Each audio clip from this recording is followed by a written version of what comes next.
Boss. And Candy. And we here to give you that boss candy for your Dallas Cowboys sweet tooth. Sit back, relax, and get ready for the show. Let's go. Under the lights, you look so amazing. It's the moonlight that makes me wonder why we separated. Or am I faded? You shine so bright, it's an understatement. Single is overrated. If you get too close, my baby might let you take me back. Man,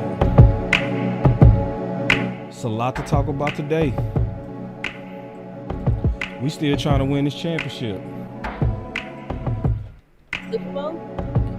Yeah, the whole thing. So we got these Giants coming up. Huh? I heard a little bit of apprehension.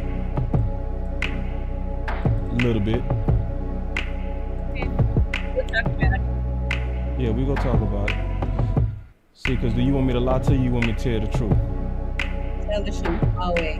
I'ma always tell the truth. Just a little bit of apprehension. All that means is we got stuff we gotta clean up, right? Right. I would feel 100% confident if we already had it cleaned up, but we not there yet. So we still got to address the issues. So it's what it is. It's what it is. I'm excited about today's show though. Y'all come on in the building, man. We got Boss Candy in the house. We'll talk some football. And so how you feeling today, Miss Candy? I feel great. Great? Well, I feel great, but I don't feel great about the last game. I don't feel terrible. You don't feel terrible? Optimistic. You feeling optimistic? Gotcha. I feel like I always feel optimistic. Yeah. How do you feel? See, you might be a homer. Wait, what's the homer? Yeah, where, you know, the sky always blue.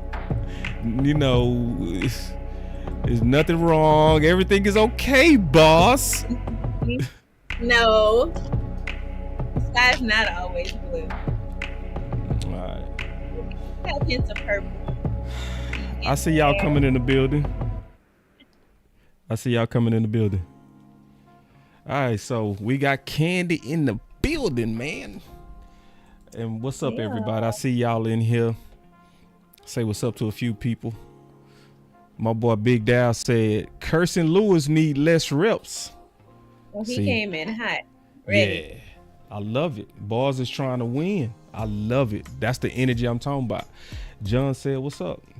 James said, see, this is what I love about Boss Cowboy Sports. People coming in with ideas. They coming in the door like, let's go. He said, boss, Michael needs to be middle linebacker. So now we gonna talk about all that because there's a lot of ideas going around. But I want to kind of get into some stuff that's been kind of coming out today, some clues that I'm picking up. And Candy don't know where I'm going, so this is gonna be very spontaneous to her. We do that to each other though, where she sometimes introduce stuff I have no idea is getting ready to be on the channel, and I do her like that too. We just go keep it real. So We're gonna shop together. Let's go. So the first thing that I heard today came from John Machota. All right. Okay. And he was on 105.3 The Fan. So I want to play some things and we go just kind of discuss it.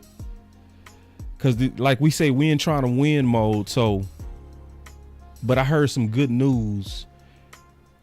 I'm going to play it and then we go just kind of talk about it. Okay. This is John Machota on The Fan. Here we go. One nice thing about this opponent is this shouldn't be a close game on Sunday. And so it should give you plenty of opportunities to iron things out like that, get Brandin Cooks more involved. And he said that on his own. So he talking about with the Giants. that this is a game to get Brandin Cooks involved. But he continued. Listen. And kind of get yourself a roll and close the gap on some of those issues offensively. John Machota with us in the GBag Nation. You bring up Brandin Cooks. That's where I wanted to go next because we're out there at Oxnard. Brandin Cooks looked great. You see Dak Prescott throwing to him deep. It looks like they've got a good rapport, a good connection. McCarthy's asked about it. He gets a little bit defensive, it seemed. What's your take on the way Brandin Cooks has been used in his role within the offense?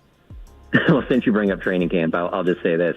If I walked up to you at the end of watching one of those camp practices and I told you we'd get through the halfway through the season and Brandin Cooks wouldn't have a catch more than 25 yards, I don't think you would have believed me at all. That's the one I keep going back to and looking at. It's like, for me, it's not just this game on Sunday. This isn't just, let's point at the Brandin Cooks lack of involvement because they lost against the Eagles. It's not that for me. It's when you look at his numbers through.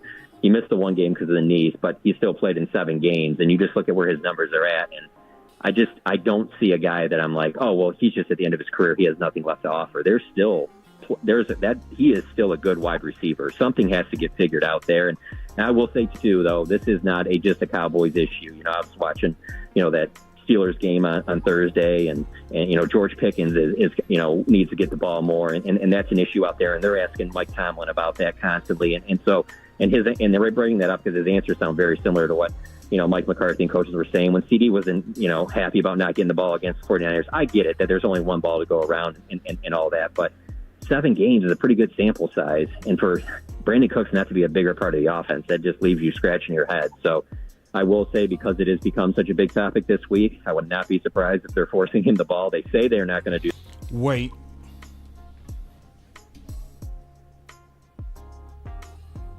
It's a lot in that. It's a lot in that. So let's first start with the fact. Huh? I said, I'm over here looking at stats while I'm listening to it. Go ahead. I'll say this. All right. I want y'all to hear me out. He basically telling you that your voice matter if you listen close. Mm-hmm. If you listen close. But it's a couple of things that's going on. Like, people sitting around like trying to scratch their head like, what's going on with Brandin Cooks? Because see, all of us, I went to training camp. Anybody that put eyes on him at training camp saw that dude.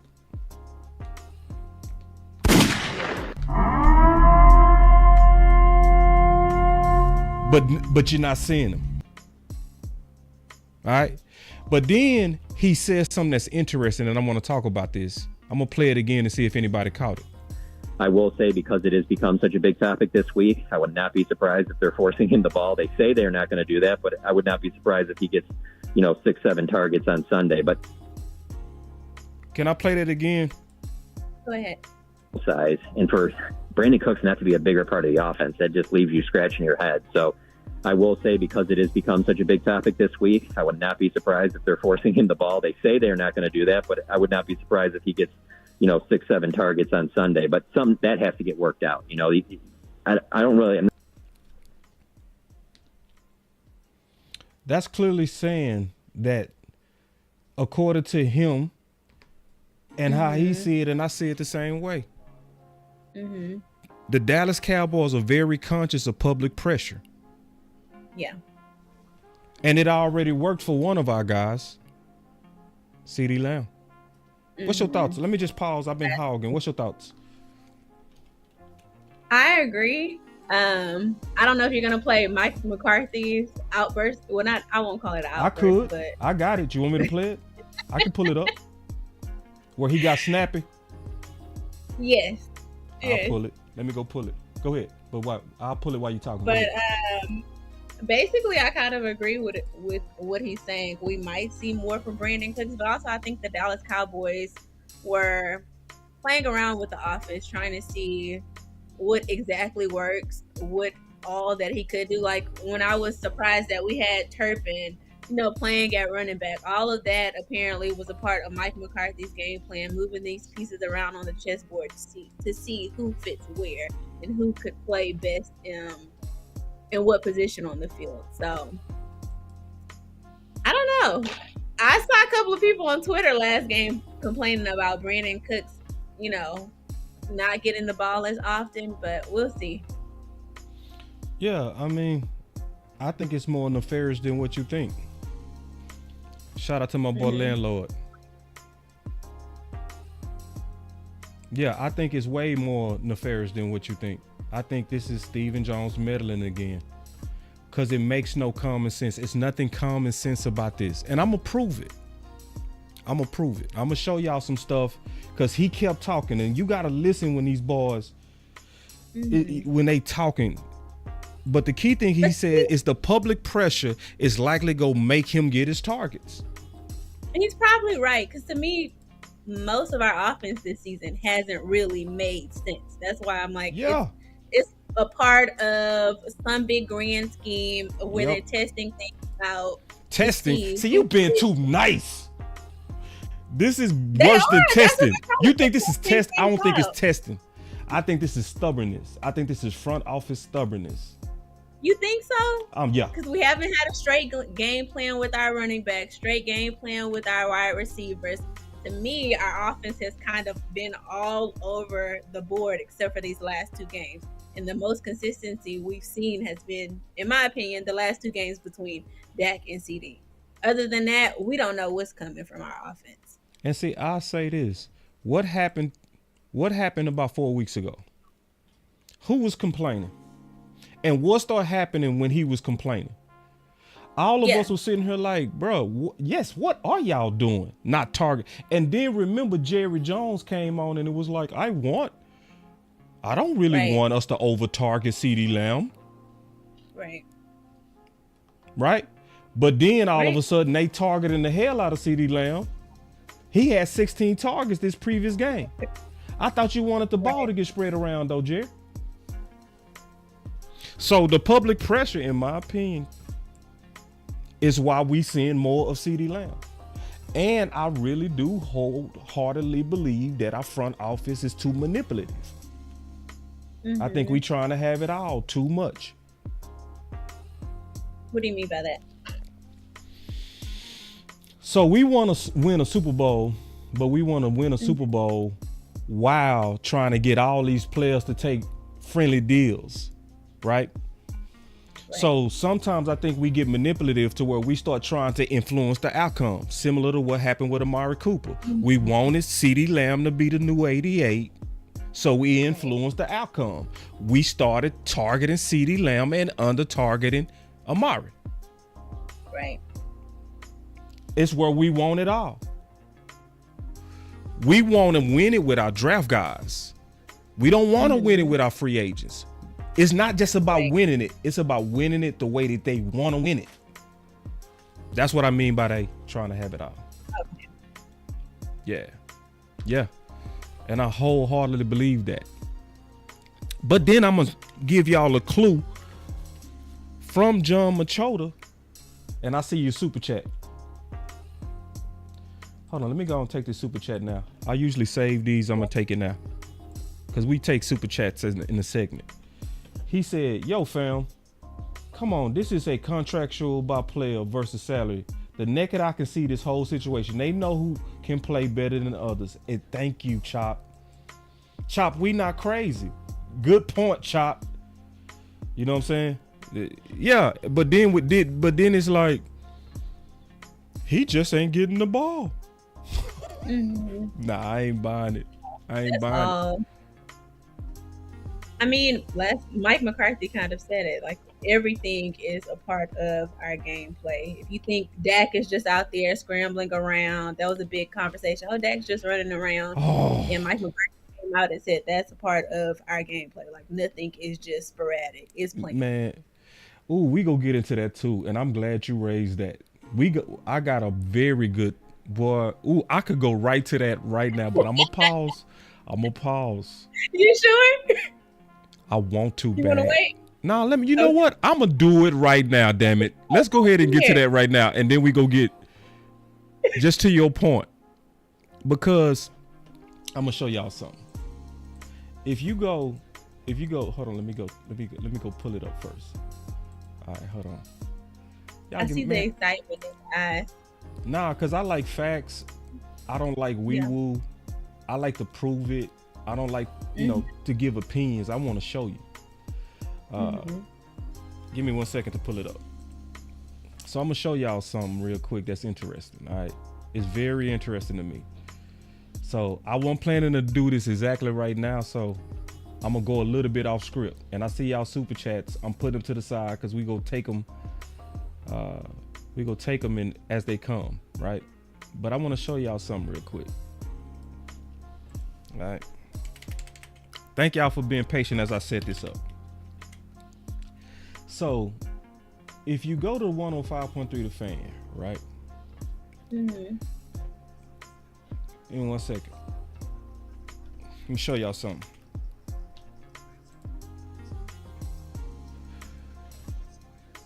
So if you go to 105.3 The Fan, one of their titles that they have is it time to hand the Cowboys offense to Dak Prescott?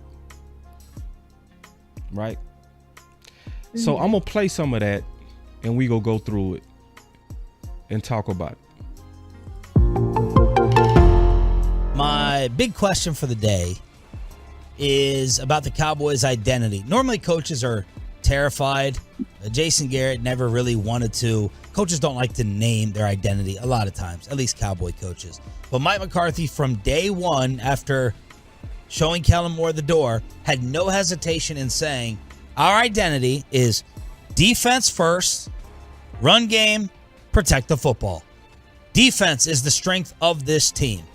And yesterday we asked Jerry Jones, based upon Dak's last game, based upon the way Dak has been playing, based upon your run game, based upon your defense, is it time to change the identity? Is it time to flip the script of what Mike McCarthy wants the Dallas Cowboys to be? I already know Bobby's pre-scripted answer. I'm very sure of your answer, but you go first. In terms of what they want the identity to be or what I think the identity should be? Because the identity should be the quarterback. That generally teams, their identity is their quarterback. I don't think Mike McCarthy was having identity discussions with Aaron Rodgers. Well, he's not Dak Prescott.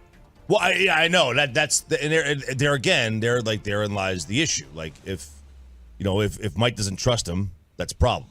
It's on Mike to trust him. I don't know whether he just had a total lack of faith in the running game against Philly, but in a lot of those fourth down situations, he did put the ball in Dak's hands. There was trust there. It may have been, I know we're not going to pick this up. I got no other option. Look, man, this is going to be a test of Mike McCarthy's stubbornness. It's a test of Mike McCarthy's stubbornness. So that's basically accusing Mike McCarthy of being stubborn to the run game. But let me keep going.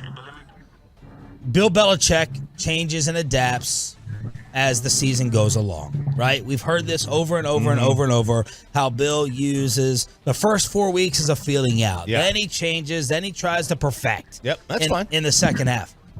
Mike McCarthy's plan, which I initially agreed with, was to take the ball a little bit more out of Dak's hands, have a special defense, fantastic running game with burst, and control the ball to beat San Francisco, Philadelphia in the playoffs. You don't have a special defense. You have no running game. Right. Dak is playing well, so you got to switch. He said you got to switch. I wholeheartedly agree with that. See, but this is the problem with that. Mike McCarthy has already switched. Mm-hmm. So it's basically presented like Mike McCarthy is a problem when he already has switched to Dak Prescott being the offense. OC in the building. What's up, OC?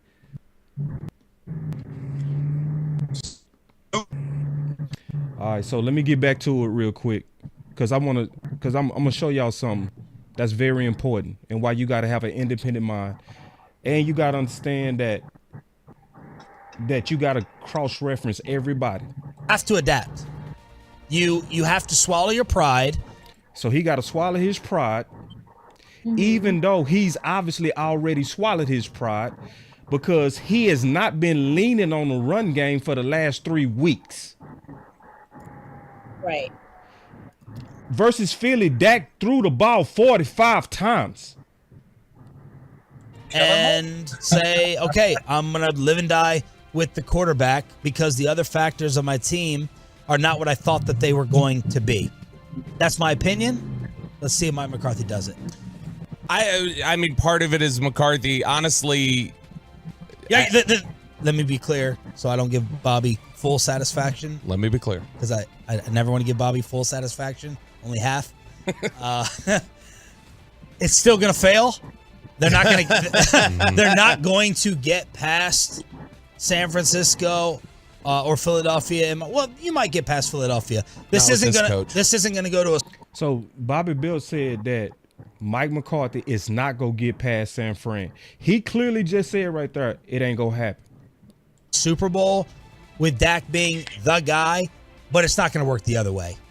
So you got to switch. You got to change it up. Let's see if McCarthy does it. I think a lot of this, and again, this is something Brian and I talked about last night, and I think that this is something that Choppy had talked about in the first couple weeks of the season that he wanted to see, which is, I think you are seeing, I think it's evident when you watch the tape and you see some of the stuff that's happening. I think there is a little bit of Dak just saying, like, I'm doing XYZ. Like, so the reason why he's saying that we having success is because Dak is just out there saying, I'm going to do what I want to do. So Mike McCarthy don't get no credit for this offense and the success of it. It's just Dak out there freestyling. I'm going to do this. That's what Jerry said. He's like, it's up to 4, up to the quarterback. Yeah, and right now, I think that the more we've talked about, the idea of, well, this tweak or this change here, I think that, like, a lot of the tweaks you've seen lately are just like Dak saying, we're doing this, or we're like, I'm going to do this. I'm just going to do this. All right, so this is the thing, and I'm going to be honest. This is what gets on my nerves with anybody, okay? It frustrates the hell out of me when I'm already doing what y'all accusing me of not doing. Mm-hmm. That frustrates the hell out of me. And let me just prove it real quick, because this is Mike McCarthy. I want y'all to listen to Mike McCarthy from the press conference from this previous game. Listen. Quarterback to be smart, Hall of Fame type quarterbacks that own the offense. Where do you feel, how does Dak Prescott so far right now grade out that description? Oh, he owns it. Yeah, he definitely owns it. He's in total. Who owns the offense, OC? Say that again, boss. Who did they say own the offense? He just said Dak Prescott owns the offense. But if you go look at and listen to and read the title, they're asking, does Mike McCarthy need to hand it over to Dak Prescott? But Mike McCarthy is clearly saying that this offense, and always has said, has always been Dak Prescott's, and he has full control. So why are we creating a problem that don't exist? Yeah, boss. One thing I'll tell you about this is I want to go back to what RJ and Ocho said, because the premise of any misunderstanding was an errant game plan or a bad strategy to begin with. Why would you start off, and I said this at the beginning of the year, why would you start off not running the offense through Dak, which is what Mike McCarthy attempted to do, to realize that you got a guy in Tony Pollard that's a step slower. You don't have any reliable running backs outside of him. He's the most reliable, at least that we've seen. And you have an aging and injured offensive line. And so now you're forced to do what you should have done, quote unquote, day one, which is not treat Dak like a game manager. But this is the big thing. But this is the thing, OC. I didn't mean to cut you off. Yep. He's made the switch. So what we talking about? He's made the switch, and you're right. He could have and should have and all of that, but he's made the switch. Yeah, I think that, at the end of the day, narratives are narratives, and that's the nature of the beast when you're talking about the Dallas Cowboys. To get more in line with what you're saying, Dak Prescott is the man. He's unequivocally the man in this offense. There's no doubt about it. And you know what? Furthermore, I think Dak enjoys it. I think Dak is enjoying himself. I think he's having a good time. He's playing as loose as I've seen him play the last couple of weeks. And actually, the trend needs to continue, because I said this before, I'll say it again. As Dak goes, the Dallas Cowboys offense goes. And look, he's going to be the reason why the Cowboys win, if they win. All right, let me keep playing this, and then we go turn it over to get Candy thoughts on this. But let me just keep playing Mike McCarthy. Description. Oh, he owns it. Yeah, he definitely owns it. He's in total. Prescott so far right now, grade out that description. Oh, he owns it. Yeah, he definitely owns it. He's in. So far right now, grade out that description. Oh, he owns it. Yeah, he definitely owns it. He's in total command of it. So far right now, grade out that description. Oh, he owns it. Yeah, he definitely owns it. He's in total command of it. I think just like anything, growing through the ebb and flows of a game, definitely it creates a pattern to grow through the ebb and flow of a season. I think if you look at the way our season went in the first 6 weeks and now, what we've done the last couple of weeks. So, yeah, he definitely has total control of the offense. Do you feel like his ownership of the offense? That's frustrating. Like, that's frustrating for me to be doing a job that you're saying I'm not doing. It's on you, Candy.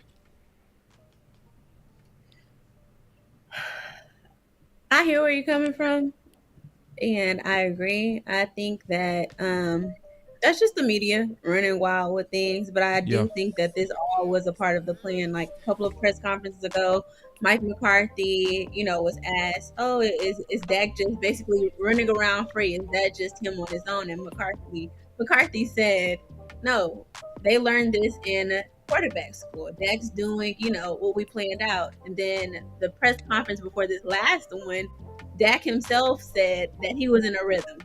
And at that time, I didn't quite get it. Like that one game, I felt like he was in a rhythm. But now I'm more so seeing him backing up that statement. Last game, as this past game as well, he was absolutely in a rhythm. So to me, that's indicative of him taking things into his hands. Yes, that's a part of their game plan, but to me, that was him saying, like, we'll see. I'm going to take more control of the offense. If I'm going to have to run the ball, then that's what I'm going to have to do. Yeah. Well, that's why I tell everybody, man, trust but verify. It's a whole segment basically making Mike McCarthy sound like he's an old fart and like he's been stubborn when he has fully transitioned to that. And then another thing, the narrative that they have is not even true. When they try to make it seem like running the ball consecutive causes 3 and out, it's actually the opposite. I've already broke this down, OC. You know what I'm saying? I've already broken this whole thing down and showed that actually the offense is better when we run the ball. But yeah, so I want to show that, but let me get into some stuff from John Machota, and I'm building the OC into the show officially. So I'm gonna be multitasking real quick. Y'all give me 1 second because I gotta play this other clip from. But I did want to show that because I was showing that the narratives that be put out there, you better verify this. And I want to say something too, real quick before I really take off, because you know what the media has figured out about us? We have a mob culture. I'm gonna talk about that. The Dallas Cowboy fans, we have a mob culture. We so thirsty. We don't look for answers. You know what we look to do? To blame. So what happens with a lot of media people, they go put shit out there like what's happening with Terrence Steele right now. Yes, Terrence Steele didn't have the best game, but the way they talking about Terrence Steele is way overboard. I done broke down the film on this. I done looked at it line by line. Of course he not the same coming off that ACL. He just had it in December. Right. But it's a mob, and they play up to that thirst that we have for a Super Bowl with false controversy. And it pisses me off because it's not real answers. What's your thoughts, OC? Yeah, man. I mean, at the end of the day, man, you're going to have the culture, the media. They got to have something to write about. At the end of the day, it's their job. All right, so we can never forget that when we talk about storylines that we don't like.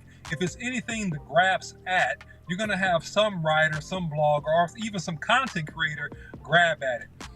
And as it relates to Terrence Steele, I've said this ad nauseum at this point, for those of you that follow Boss Cowboy Sports, that Terrence Steele was not going to be 100% coming into this season. You know, Right. we've even had some very well-respected writers and journalists come on our show in the offseason, you know, and one in particular said, hey, you know, no, he's good. They said he's good. I'm like, okay, I hear you saying that. I appreciate you saying Not it, but good. you know, yeah, I played the position, man, and there's no way if you're 330 pounds and you're 6'5" and you tore your whole knee up, all right, that in 8 months you're going to be back to 110% playing like you played before you tore your knee. You're going to need time. And so we just need to be patient. And I said this before, I'll say it again. With Terrence Steele in particular, you're going to have to be patient, but Terrence Steele can help himself. I put a tweet out earlier that really explained it, and I'll just recant it here.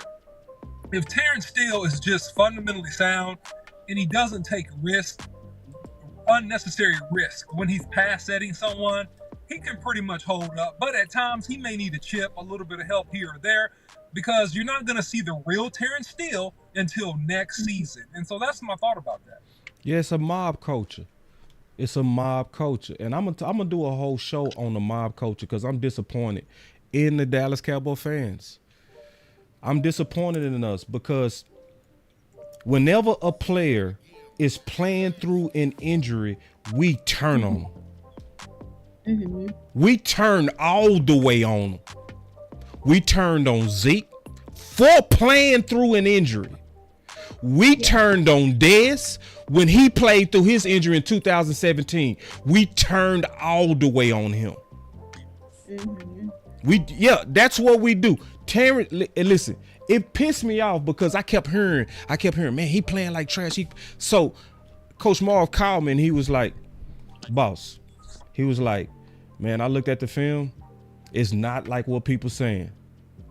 And I said, all right. I said, I'll go look at it. I didn't even trust Coach Marv.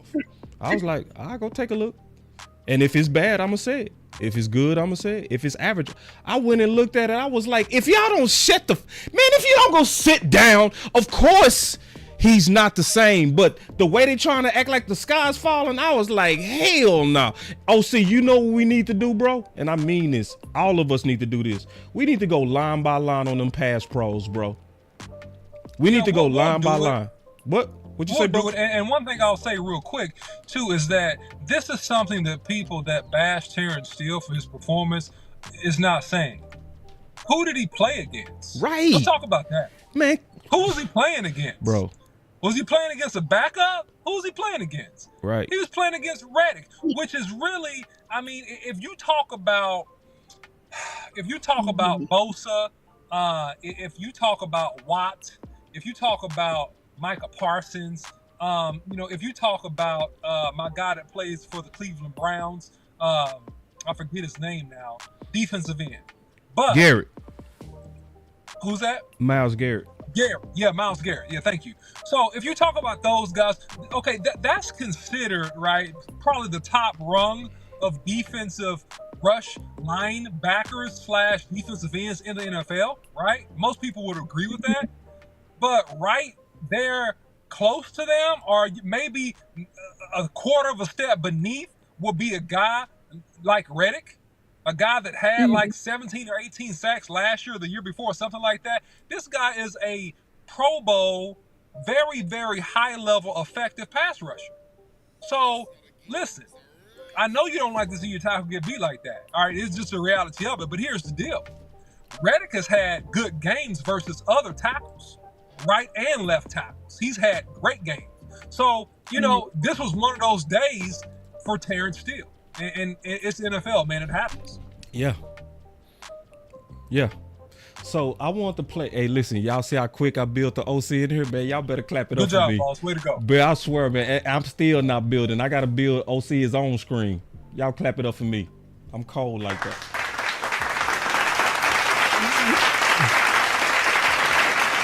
Oh, so ain't nobody gonna clap? Landlord, I appreciate the super chat, big dog. He said I accidentally timed somebody out. All right, here we go. The nefarious one. The nefarious one, yeah. But let me play this real quick because I want to go back to what John Machota was talking about. But I'm gonna do something about that mob mentality. I'm not cool with it. And this, let me go back before I start. Let me talk about that mob mentality. I'm not cool with mob mentality. I don't like it. I actually hate it. Because when you got a mob mentality, you're not trying to solve problems. You just bitching. You just complaining. You just looking for somebody to blame. We don't get better like that. I hate it with all my heart. And then somebody on Twitter was like, boss, I know Steel is your favorite. I was like, bro, I would slap the hell out of you. Because I don't put my reputation on the line to have no favorites. You know what I mean? So, yeah, Candy, what's your thoughts on that? On which part, boss? Whatever. I'm just angry. I'm angry right now. I'm mad. I'm mad. I'm angry. Huh? I'm like, on which part? You having favorites? Man, whatever you... Stop playing with me, Candy. I don't feel like it today. For real. I hate mob mentality. We start there. The mob mentality of the Cowboys fans? Yeah. And the blaming. The blamey stuff. Like, it's so blamey. Like, and then I showed... This is the sad part, OC. I showed everybody on Twitter me going line by line. I showed them my notes. I was like, bro, I wasn't playing when I said I went through all this film. I still got the notes right here. Yeah. And these are all his past pros. I went through each one. I could tell you the time step on each one. I'm not playing when I talk about these Cowboys. When I say I evaluated each pass pro, I'm not playing. But go ahead, OC. You know, go ahead, Candy. You're about to say something. I don't want to cut you off. No, go ahead. Yeah, no. Listen, the only thing I was going to say is this. In balance to the mob theory, we have to understand that the NFL is also an acronym by Jerry Glanville back in the day. He said it means not for long. So whatever it is, man, not for long, man. If they think you're great, not for long. You know, they think, hey, you playing well, not for long. So it's one of those deals where the dude had a bad game. He didn't have a good game. So we got to be reasonable and expect and understand, you know, some overreaction maybe, or some bad reaction and lashback. And you play for the Dallas Cowboys, and the bottom line is, if he played, you know, for, you know, the Steelers, or he played for, you know, somebody in NFL purgatory, we wouldn't be talking about this like this. But the fact that he plays for the Cowboys, and man, he had a bad game, then man, it is what it is. So that's the balance part of this equation. Right. Go ahead, Ken. I'm still building the OC. Now, I completely agree with that. I think a big part of it is the whole Cowboys franchise is bigger than life. The whole Cowboys fandom is bigger than life. So there's a huge focus always on the Dallas Cowboys. And we think every year, everyone says, oh, this is our year. We're going to the Super Bowl, especially the Dallas Cowboys, especially Cowboys fans. So I think when we don't get there, or we don't see things going our way, then automatically, yes, we want to place the blame on somebody every game.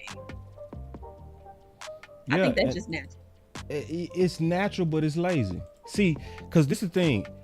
I'm going to challenge the fans too. You know what I mean? Like, now, when you out there with these lazy... Boy, I done built the OC in, boy. I'm telling y'all better give me some, boy, I'm telling you. Salute. I got, man, I'm telling you, I be multitasking. Huh? When you brought up, like, all of the wide receivers, when you brought up Dez and who else did you say? Yeah, just all the people that played. Like, they complained about in last season, people complained about Zeke, and it's like we complain, and once these people are gone, we miss them. Zeke is gone, and we're like, oh, we need help in the red zone. Oh, we need help up the middle. We need help. We have to help complain, and now you've moved the ball to complain about somebody else. You have both. Go ahead, OC. Buy me some time, bro. I need some time to build you right. I mean, look, at the end of the day, the Cowboys do whatever they want to do. And that's what you got to understand, number one. So, and the trading of Amari Cooper and the failure of putting all your eggs in the basket of Michael Gallup, the CeeDee Lamb hold down his targets at the beginning of the year. to now signing a guy that nobody knows who he is. I don't even remember the guy's name. One of y'all got to remind me. He hadn't played in 5 years. So at the end of the day, the Cowboys are going to do whatever they feel like is good financially. When I say the Cowboys, I mean the executive office. They're going to do whatever floats their fancy as it relates to controlling future contracts, right? Because most of the moves that were made was an attempt to control future contracts and rising cost of star positions, things of that nature, which is why you had to delay and then the massive, quote unquote, at the time, payment to Dak Prescott on his contract. So if you go back in time and you look at how the Cowboys operate, what you're going to do is you're going to see the Cowboys, as Boss Cowboy beautifully described, trying to control the narrative, and trying to control the narrative in many ways to your own demise. And I don't mean financial demise, I mean winning demise. Yes. And so the question has always been, is the financial greater than the winning?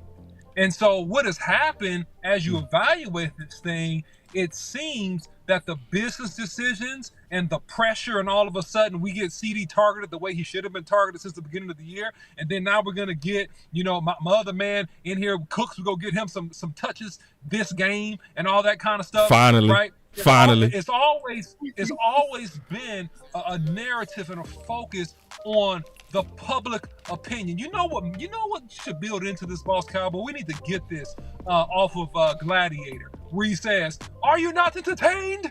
That's what it is. This is entertainment. This is 100% entertainment, and the focus of it is the marketing machine.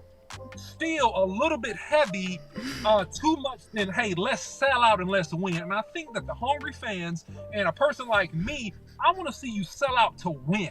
I want to see you sell out to get the 6th ring. I don't really per se care that you have controlled your cap cost and you can win 10 games a year regardless of what, because you have enough talent to do so. I don't care about that.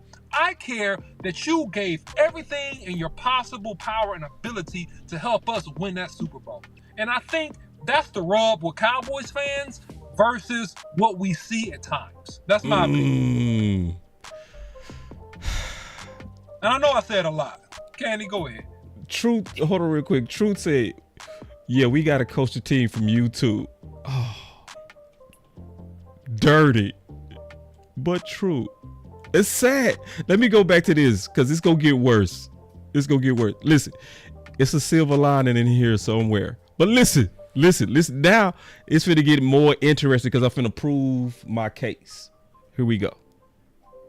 Not that concerned about bringing in Martavius Bryant. I'm more concerned about how do you get Brandin Cooks the type of touches that a number 2 wide receiver gets. How do you get Jalen Tolbert, to the next step in where he is in his growth? Are you seeing Tolbert? It seems like the snaps are indicating. Hold on real quick, because this is interesting. In where he is in his growth. Are you seeing Tolbert? It seems like the snaps are indicating that he's kind of taking over Michael Gallup's role a little bit. Yeah, it's heading in that direction for sure. If it was a race, he's caught him, and I would say they're neck and neck right now with Tolbert looking to pull ahead. And I mean, it sucks for Michael Gallup. I think that there's some similarities there with the Terrence Steele situation where, you get a knee injury like that, and there's the physical standpoint, and then there's the mental of, are you past the injury physically? Doctors can check you out and say yes, but then you also mentally have to have that confidence as well. And I just don't know that we've seen that from Michael Gallup since that injury. And because of that, you can't just sit there and wait around. The next guy's got to step up, and Jalen Tolbert is showing that he can do that. I mean, to play the way he did in that type of an environment, that's probably the toughest environment the Cowboys will play in all season. And the way he played there, and then after what we saw during training camp, mini camp, OTAs, it seems like he's in a good spot. You can't hold him back. You got to continue to build on that because he's part of your future. John, how close are you to giving up on the running game for the Cowboys? Oh yeah, I'm there. I don't know. I look at it and I don't. Go ahead, Candy. Well, it's ironic that you're playing that clip because I remember last season we had this discussion with the OC about Michael Gallup and his readiness to return. and the coaches being apprehensive. I think it was Mike McCarthy that came out and said, we'll see. He thinks he's ready to get back out there, but basically we'll see. I remember we had that conversation. I think we had a clip from a doctor or we did. Or something from a doctor. Good memory. And we're kind of seeing that come into fruition. However, it has. And I don't know if we see, Michael Gallup reach his potential at this point. As far as the injury and how he's playing afterwards, or if the Cowboys are just ready to swiftly move on and see what other options are on the table. Yeah, but I'm going to jump in and say something here real quick, because the Michael Gallup situation is contractual now. They owe Michael Gallup a lot of money. So Michael Gallup is really not going to go anywhere for the next couple of years, unfortunately for cap space, right? And I like Michael Gallup. I'm not hating on Michael Gallup. I'm just simply saying what I see. And when you have a knee injury like that, it's better that it happens to an offensive lineman. It gets eerie when it happens to a skill position where your whole game is speed. And so what happens is, and I've had knee injuries myself, it's like your 100% is really like your 90%. And it's very hard to get back up to your 100%. But the issue is when you're playing a skill and speed and agility position with quick cuts and explosion, it's like the pre-injury Michael Gallup had a gear. He had a 6th gear at the top of those routes that created separation. Now he got like a 5.2 gear. He don't have that. Let me know if I'm tripping on this, Boss Cowboy. He don't have that extra gear that creates that yard or two of separation that he used to have. I don't see the gear. I see 5 gears. I don't see a 6th gear anymore. And it's not any fault of Michael Gallup. It's just life and the circumstance that the man was injured. But at this point, to win in the NFL with all the talent out there, dude, you got to have a 6th gear. You got to be able to drop it in 6th gear. And right now, the guy you seeing, Tolbert, he's young, fresh meat, and he got a 6th gear. And so if you're being strategic and you want to push the passing game forward, you got to give this man more touches. That's just the bottom line. And it's nothing personal. This is just straight business. It's just, hold on, I got to hit your drop. You can't say that I don't hit your drop. That's just the right thing to do. See. There's no emotions, no friends, no loyalty. Straight business. Straight business. Put hashtag straight business in the chat. It's just the right thing to do. You got to hit the drop when that boy say straight business. But see, what say you, Boss Cowboy? What say you? Am I tracking? What do you think? Am I on track with that, or am I missing something? For the most part, yeah, you're on track for sure. I just don't think you or Candy addressed the real elephant that he was talking about. Okay, what's the elephant? The elephant was, is it time to ramp up Tolbert even more? Yes. Okay. Yes. Because that's the point. That was the whole point of what he was talking about. Because he said at this point, and I agree, I never talked to John on this, but I said the same thing. I said, man, from my eyes, I'm not seeing no major separation, and I'm seeing more upside right now in Tolbert. But let's talk about the other elephant in the room: the reverse cheapness of our front office, boy. I'm telling you, and this is what I mean. Address that elephant, boss. Yeah, I address that elephant. Wait. The reverse cheapness? Yes. Let me talk about it first. To make sure we're on the same page, big dog. I just want to make sure we're on the same page. See, the reverse cheap is what we keep seeing, that because they paid you, they keep forcing you on the field. It's not an environment of pure competition. It's an environment to where we're trying to get all our money's worth. It's reverse cheap. Exactly. And it's something where we keep shooting ourselves in the foot, because this is also pride. This is trying to be right about a financial decision versus being open to be wrong. Yeah, boss. I just addressed that in my commentary. I simply did I miss it? They owe. Yeah, you did. Yeah. Okay, my bad. They owe. Candy heard it. They owe Michael Gallup. I'm just trying to produce, bro. Can you give me a pass? I got you, bro. You're doing a great job, man. You're doing a great job. Thank you, bro. Thank you. Look, So look, they owe Michael Gallup a lot of cash. He would have, I think, over a $10 million dead cap hit if they cut him after this year, something like that. They're not supposed to cut Michael Gallup. No, They're I gonna thought he ride was that thing out. this year. Bro, this Go ahead. get him, Candy. Go. I want No, to I see a was saying, fight. I want to see a yeah. fight. I thought it was. No, if I'm mistaken on that, Candy, tighten me up. But I do know they owe that man a good amount of cash. Tighten them up, Candy. I'm sick of this. No, I'm listening to what he's saying. I didn't know that about the $10 million, and we know the Cowboys are cheap. So if that's the case, they owe him $10 million. Then he's not going anywhere. Somewhere around that, I'm But if guessing they on weren't that to pay one. for But the I know money, they owe him significant money. Huh. Hey, I want to also show y'all something before I get, because I'm finna make y'all mad with this next one. I just want to show y'all something real quick. Side note. All right. You cannot have Boss Candy without the OC. Most people have never noticed that about the logo. That you don't put Boss Candy together with that. You better look close. I see it, dog. I see it. The light I see blue. it. So you got that OC in the gray, bro. I appreciate the love, man. You feel me? I Hey, appreciate the love. it's a whole nother level when you put Boss Candy and the OC together. I'm just telling you. Ooh. I just want to say that real quick. How cute is that brotherly love? It's real. Hey, you know what I'm saying? It's real. Like the whole show is just always better when you add all of us. And it's always been in the logo. So anyway, I just wanted to say that real quick. But let me keep going. Because this is real. And somebody say, OC been cooking tonight, man. OC cooking. Yeah. He cooking. We got to give him some love. He cooking for sure. But it's going to now it gets interesting. Because y'all know me, investigative boss. If it's anything that I stand by, it's my investigative abilities. So I want y'all to really listen, because boss picked up on a clue from John Machota. Listen and see if y'all can catch it. John Machota here with you on 105.3 The Fan. John, as we look elsewhere with this receiving core, is Michael Gallup looking at the final 9 to 10 games of his Cowboys career possibly? Oh yeah, no, that's a real possibility. There's no question. I mean, especially with what he's getting paid, and I mean, they need him to be at the very least their number 3 wide receiver. He has to be their 3rd most productive receiver. I mean, there were hopes that he could be their number 2, but it's just not there. So wait, if he's not there, then you look at going forward. You got it. You heard it, didn't you? You heard it. Yeah. See, some came out that you got to pay attention to.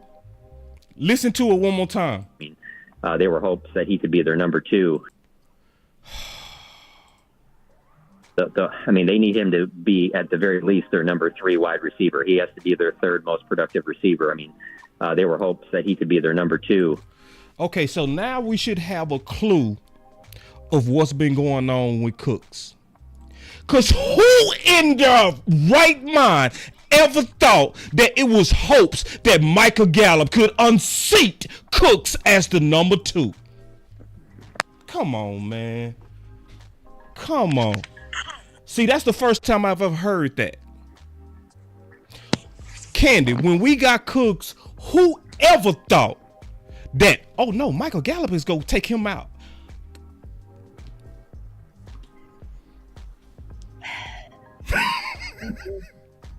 I be putting you on the spot. PC, I be putting you. I don't think she can handle the truth, bro. I be putting on the spot. She can't handle the truth, bro. You can't handle the truth. She can't handle the truth. Pursing your lips. You pressing your lips like you trying to think about what you gonna say. Oh, see, take over. Candy over there scared. Honestly, I was looking at the Brandin Cook stats and Michael Gallup's game. Okay, I'm finna say. Go ahead. I'm like, what you waiting on? Anyway.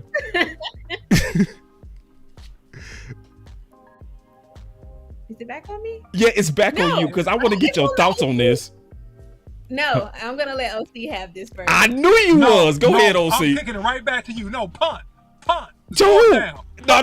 Go. Go, OC. Go. Okay. Look, Somebody say, boss, don't day. disrespect Candy like that, man. She a big girl. Hey, she can you handle me, dog. Candy. She can handle me, bro. I know y'all feel like y'all got to defend Candy. She good, bro. all the brothers in the chat defending Candy. We good, Candy. She good, man. She got tough skin, bro. She ain't tripping. I just feel so, defeated sometimes, guys. So I need that. Whatever. Go ahead, OC. Man, so listen, they hope that he could be the number 2 based upon the money they're paying him. And he Machota alluded to that and said it even at the beginning of his commentary. Hey, because of the money, they want him to be a number 2, but we'll settle for number 3. But here's the issue, and we've been saying this since last year. You drafted Jalen Tolbert when Michael Gallup was playing his first year off the ACL. And the reality of it is, and like I said, this is not per se a fault to Michael Gallup. This is just an honest observation. He was limping around. And you may see him with a little hitch in his giddy up even right now. And it's not because he's not trying, he's not working hard, he's not doing everything he needs to do. It's just an element of how your body responds to an injury. And right now, Jalen Tolbert is physically the better receiver. Experientially, he's not the better receiver. And that's the rub. Do you get him the experience to be the better receiver? Because physically speaking, right now, he's in his prime, he's not injured, and he's the better receiver. And Cooks is by far a better receiver than Gallup at this point in his career. He's by far a better receiver. He's a better blocker. He's a better route runner. He can run the whole route tree. He's used to being a number 1 receiver. He's used to being, and I'll say it again, he's used to being a number 1 receiver. When you get this man the ball, great things happen. And we've seen it in a few flashes this year in a few games. And that's unfortunate because we've only seen him flash in a few games. And when he got just a few targets, balls, just a few receptions, you see how he impacts the game. Man, I'm pissed, bro. Why? I'm just being honest, bro. I'm so pissed because people not putting this together. Everybody over here like, I don't know why we not seeing Brandin Cooks because he was turning up training camp. Why? Well, it's like, why y'all act like y'all don't know your organization? We treat free agents like black sheep bastards. You know what would be a great film, boss? A great film session that we should do? We should show all the wins that Cooks gets on these DBs, because I'm looking at some of these games, boss, and I don't see nobody checking it. Man, I don't see nobody checking it. But see, he's open, bro, most of the time. But see, we already know that because CD Lamb was also open, bro. Yep. Like, what I'm trying to get to is this is meddling, and nobody want to say it. It's getting on my nerves how we be tiptoeing around the fact that we be meddling with our own success to be right. Like, who in their right mind thought that Gallup was going to be the number 2 except our front office? And John Machota wouldn't have said that unless he talked to some people. He talked to some influential people, and listen, it pisses me off because this is all about ego and trying to be right. And it's obvious, because how you gonna have somebody that's got 1,000 yards with boo-boo trash quarterbacks for the last 6 years struggling to get targets? And let me tell you something else, and I'm gonna be all the way honest. I'm gonna tell you exactly why Mike McCarthy was angry when he was chippy. It was manipulation. It was manipulation. See, let me explain something. See, all of us been in a situation. I'm gonna pass this to you, Candy. You ever been in a relationship to where somebody was that every time they was doing wrong, they tried to turn it on you with an attitude? Yes, Scorpio. Oh God, I'm even dealing with you. I'm not even dealing with you. You asked. Cause I'm a Scorpio. You understand what I'm saying? You see how she do you, boy? But let me say it like this. No. You see how you do you, boy? Yes. You see how you do you, boy? Yes, I have. Yes, continue. Let's get to your point. See, you see how she put some spice on that. I like that spice. Go ahead, man. Don't have no mercy. She ain't got no spice. On boss, man. Put She sugar. She full of sugar. She set up. She put some body English on it and everything. She full of sugar, man. Little cinnamon, little splash of cinnamon in there. There you go. Give you just a little. Let me get back to football. I'm sick of talking about Candace. You asked me a question, I answered it, but I'm waiting for the point. All right, let me just give you an example. I had a relationship with somebody. Mm-hmm. Whenever they wanted space, they created an argument. It's manipulation. You know what I'm saying? It's manipulation. So why we always fight when it's the weekend? Because you want your space. You see what I'm saying? It's when people consent. Oh, let me give you a good example. Baby, why every time I come in, you always turning your phone and putting it under the pillow? Why you don't trust me? You don't trust me. See, that's what's wrong with this relationship. You don't trust. Wait. Why you got an attitude out the blue? I just asked you a question. Why you putting your phone under the pillow every time I walk in the room? I'm sick of this. I'm sick of this relationship. Just let me out of here. And then she take her phone. That's what Mike McCarthy would do. That's what Mike McCarthy do. OC Phil. People in trouble, man. You get people in trouble, boss. You know, get people in trouble. Hey, I'm telling you the game.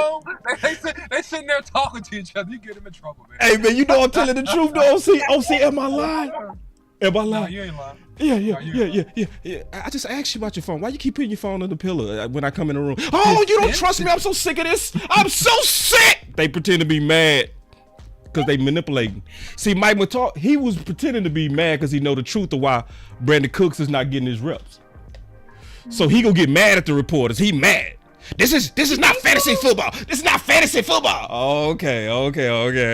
So you gonna get mad out the blue because I'm on your trail. See, them reporters are on his trail. That's what's happening. The reporters is on Mike McCarthy trail. He getting mad. Yeah. Nah. Yeah. He like, man, just go ahead and tell the truth, Mike McCarthy. Tell the truth. Front office is making me do this. Hold on. Hey, wait. My boy High say. Hold on real quick. My boy High say. Phone buzzing him.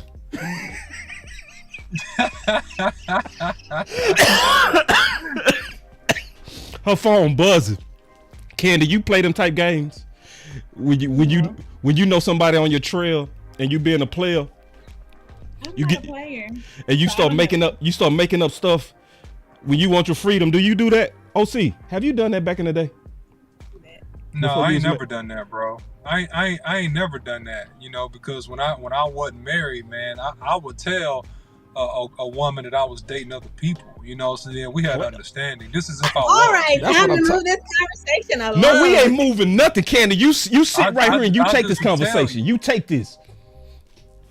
No, because Candy is a cold-blooded killer. You see how Candy sit there with a straight face? She didn't even wink. She said, I don't play those type of games. And she was calm, like an assassin. I'm just joking, Candy. I'm playing this. Come on, Candy. My boy, Special K, I want her. Special K. My boy, Special K, man, I want her. He say, you know Candy not going to snitch on herself. Man, Special K, bro. I don't even know why you asked that. Special K, bro. I need to be with that boy, Special K, bro. My boy, Special K. Yeah, boss. That's exactly what I do, boss, when I want space, boss. Yes, boss. I just tell him you're controlling me, boss. Special K got player energy, man. Me and Special K, we got to get together, bro. I'm big on treating people how I want to be treated, so I just don't do that. I just don't do it. Because I don't want it done to me. Candy, I believe you. Okay. I see how you set up and look into the camera. You are real serious too. Okay, Candy, I believe you. Thank you. I don't believe nothing she talking about, man. It's facing up right now. It's facing up right now. I have nothing to hide. All right, man. Can we get back to football, man? I'm sick of talking about this sugary conversation. This conversation is very sugary. Can we get back to football? Well, we will after. That's my point. Thank you, OC. I missed you because Boss has just been running over me. Man, you already know what I'm finna do now. Don't be damsel in distress. Now you went too far, Candy. You overplayed it. You ain't damsel in distress. I even had to hit that far, boy, man. This Candy starting to piss me off, man. Boss. Run it up. And listen, guys, remember when y'all said Boss made that noise again in the chat that y'all would have my back? Go ahead. Thank you, Trey. Say this conversation is very sugary. I'm trying to get off this old sugary conversation.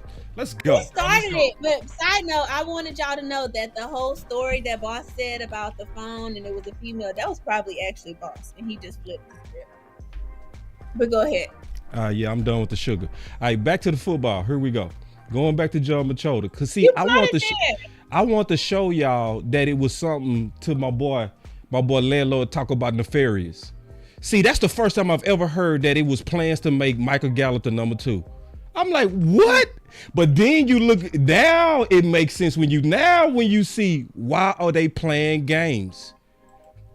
And you have to look at the pattern of your team. This is the real pattern of your team. We love to put our thumb on a scale for the desired outcome that we want. Yeah, I'm taking calls tonight. Yeah, we do. Yes, we do. We do. And I'm sick of us tiptoeing around it. Politics is the main thing that's killing this team. It is not talent. It's playing games. It's playing games. Let's under-target Amari. Now let's under-target CeeDee Lamb. Then when he complain, he get his targets and he ball out. Then he ball out. Then he say, well, let's not. Then John Machota said, and I quote, I think because of the public pressure, we're going to see about 7 to 8 targets this week. Why does it take public pressure to do the right thing? It's a goofy-ass organization that's built on politics and is killing us. And you got me looking goofy over here drinking Kool-Aid when you go mess it up and put strychnine poison in your own good juice. What are you doing, Dallas? I'm just waiting for you to pat your forehead, preacher. Hey, man. I just, listen, I'm not playing. I'm speaking my mind today. Hold on real quick. Y'all got my hat all off. Are we going to see Jay Colbert out there this week? Hold on real quick, man. I'm speaking my mind today. I don't feel like playing. Bring real back. He be speaking his mind. That boy with the shit. See, that's what make this channel different. What make us different is we actually speak our mind. And we telling the truth on what it's going to take to win. It's going to take y'all getting out the way.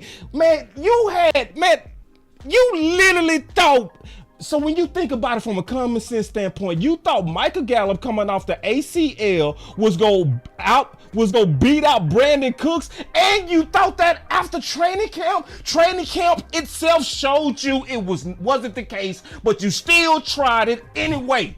Why am I the only one mad when we just heard that they had plans of making Michael Gallup and hoping that he can be the number 2? Why am I the only one upset at that? Because it was goofy to even think that.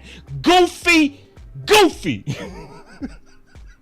I just think that wasn't high on our list of priorities to showcase any of that. I think that all of it led up to this moment. Wait.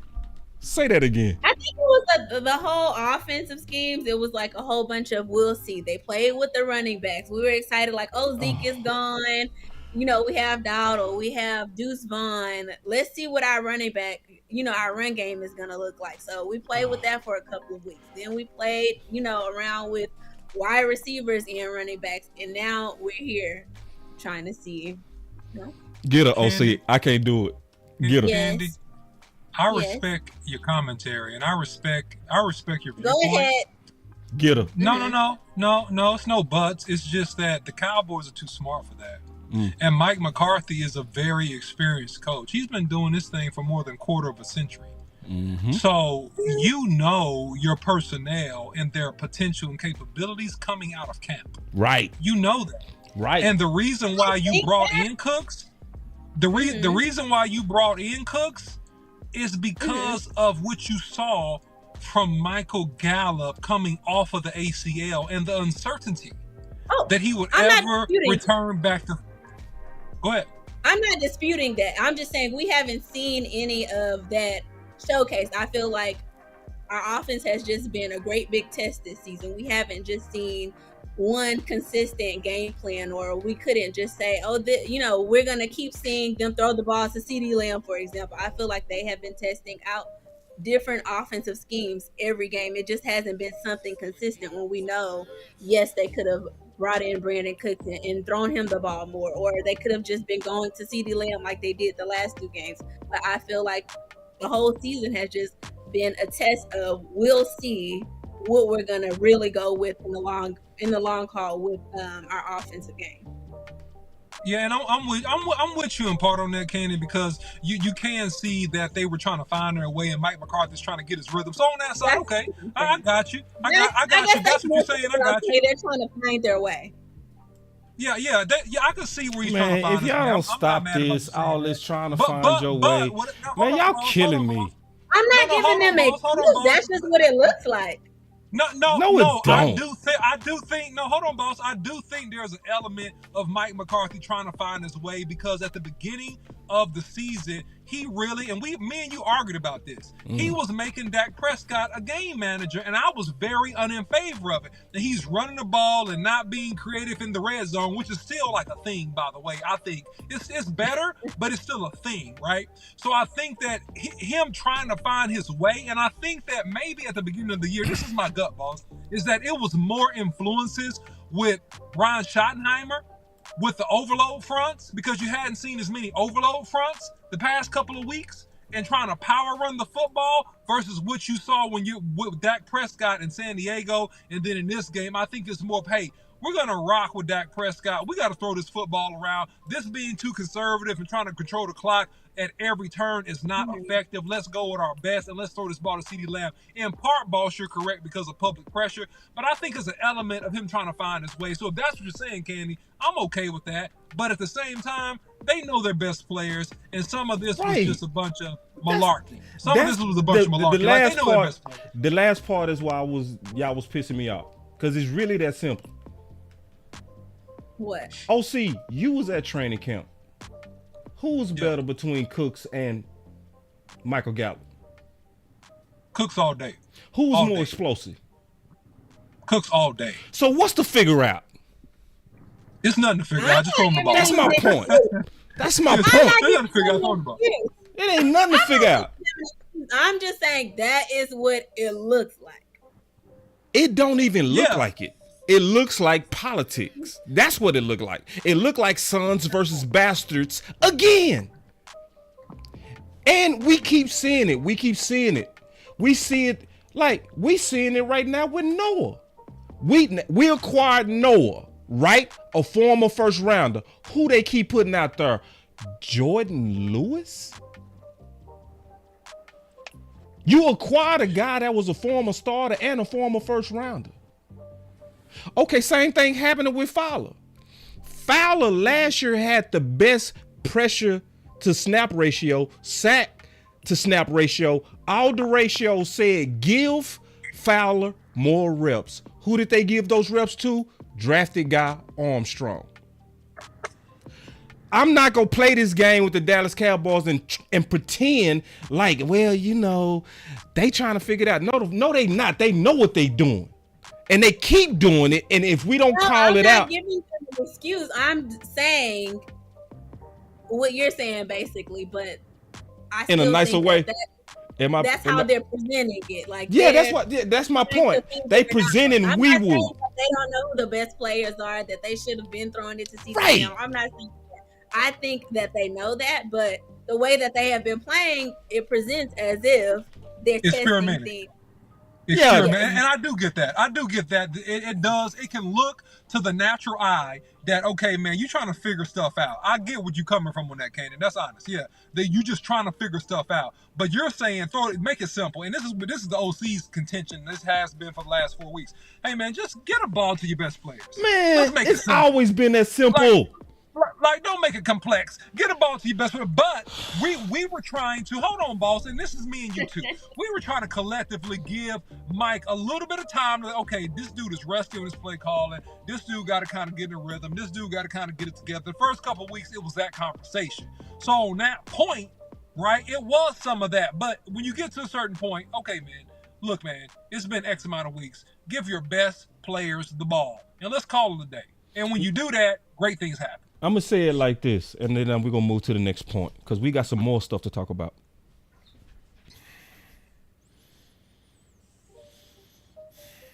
Only the Dallas Cowboys really believe that the way to make this offense better is to feed your number 3.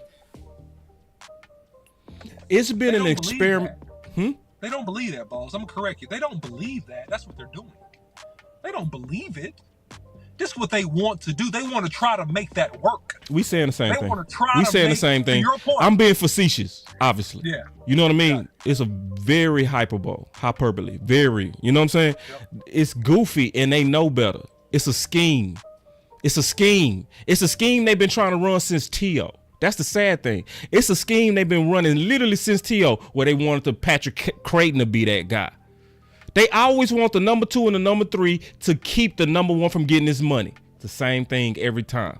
They did it to Dez. They did it to T.O. They did it to Amari. They just tried to do it to CeeDee Lamb, but he was smart. And he saw the writing on the wall on how they did Amari. He was like, nah, I ain't gonna be Amari. I'm not gonna be Amari and sit here quiet. I'm gonna act a fool. I'm gonna put my hands in the air. I'm gonna be pouting. I'm gonna show that these dudes are not targeting me. And he did right. When he acted a fool, we got smart, began to target him, give him the ball, and our offense is better because of it. Anyway, I know I went crazy on that. I sometimes do. But that's okay. That's okay. It's love. I want to play something real quick from a press conference that does give me hope. Then I'm gonna play a couple of more clips. We go get on the phones. We go take the super chats. We go get up out of here. But listen. Hey, boss, I'm gonna let y'all land about 5 minutes. You say you got to go in 5 minutes? Yeah, I'm gonna let y'all land the plane, man. Y'all got it, but okay. I'll hang with you about 5 more minutes. No problem. But you did acquire Cooks for a reason because you figured he was a playmaker. So how do you draw that balance to playmakers? So how do you draw that balance? I got to rewind this. Listen. It's not fancy football. But you did acquire Cooks for a reason because you figured he was a playmaker. So how do you draw that balance to, we got this guy for a reason and we got to play? Yeah, but I think sometimes too, I'm not looking for a pass by no means. I know I'd never get one in here, but I think that, I think some of our games early in the year, I mean, we've played in some out of balance games. I mean, this is how many times have we thrown the ball north of 40? I mean, I think if you want to be a top offense in the league, you definitely want to throw at 40, maybe run at 30. If you want to, and be out there for 70 plays. So. But that's we haven't played in a lot of those games too. So that's one. I think statistics are really for the end of the year, and that's a lie. We're all. That's that she putting her phone under the pillow and creating an argument because she putting her phone under the pillow because you starting the media is on the trail. That's what's happening. Listen though. Conscious of them every week. You guys make me conscious of them. So we making you conscious. Let me let that play again because I think some people missed that. Listen. The end of the year, and we're all conscious of them every week. You guys make me conscious of them. So so the media with their questions is making you conscious, just like the media made you conscious of the under targeting of CeeDee Lamb. But then people got the nerve to really feel like they voice don't matter. If you really feel like your voice don't matter, I want you to listen real close again to what John Machota said, and then OC, you can sum it up before you get out of here. But listen. Yep.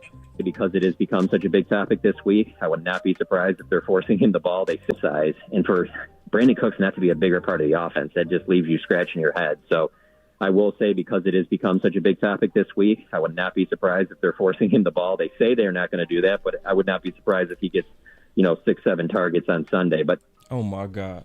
So you got Mike McCarthy over here saying, y'all make me aware. And then he's saying it's because of the noise he go get his target. Oh wow. OC, can you talk me off the ledge?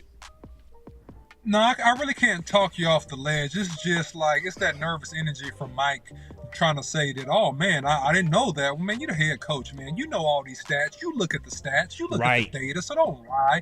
That's just almost like an outright lie. That's just... He putting his phone under the pillow. Yeah. That I didn't always put my phone underneath the pillow when you walked in the room. I wasn't... Why would you trust me? You don't trust me? I thought we had a relationship.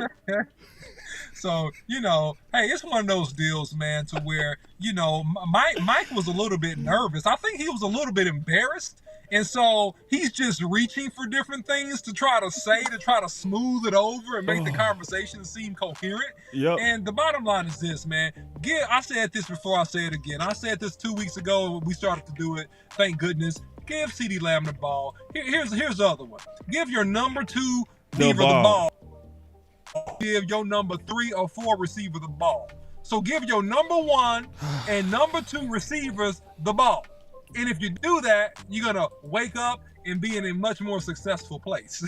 So that's all I can tell you, man. That's my time, man. Candy, appreciate you, man. Thank you. Doing a great job. Boss Cowboy, as always, man. One of the best in the business, man. Hands down, man. And if you don't know, man, you better ask somebody. All right, man. So that's my time, man. I appreciate y'all. Man, appreciate you, OC, man. First of all, before you go, man, y'all clap it up for the OC, man. Y'all show the OC some love. Because you really cannot have Boss Candy without OC. That's why he always gonna be in the logo, forever being OC. Man, thank you, bro. You made it. It's always fun with Candy, but it's also fun when you come in, bro. So now we got you built into the show permanently.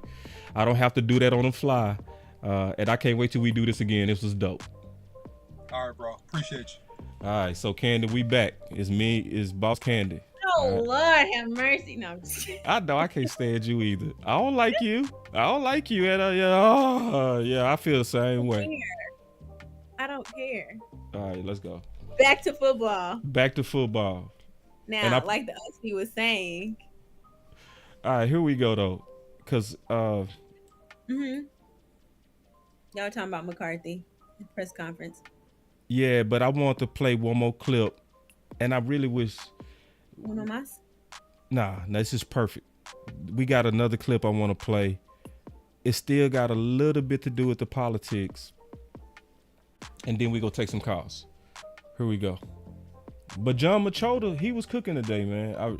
Hopefully y'all getting a lot of this show, because, you know, we just trying to tell you what's really going on so that we can get loud. Because the thing about both of those clips, both of those should show you that your voice matter. They said because of the noise, we gonna likely see Cook. See, people can't, see, you can't. So that's what pissed me off when people be like, boss, you really think your voice matter? Boss, come on now. Jerry and them don't care what you think. Oh, but he just said, yeah, you gonna likely see some targets because of the what, Candy? What did he say? The noise. Did you hear that? Or was I hearing things? Was I hearing things? No puedo explicar. I can't stand you. I really can't. I don't like you, Candy. You get on my nerves. Now we're a bilingual show. You're welcome. All right, but let me play this clip. Then we go take some calls and we go take some super chats. Especially we got a $10 super chat. Hold on, let's go ahead and take these super chats. Let's go.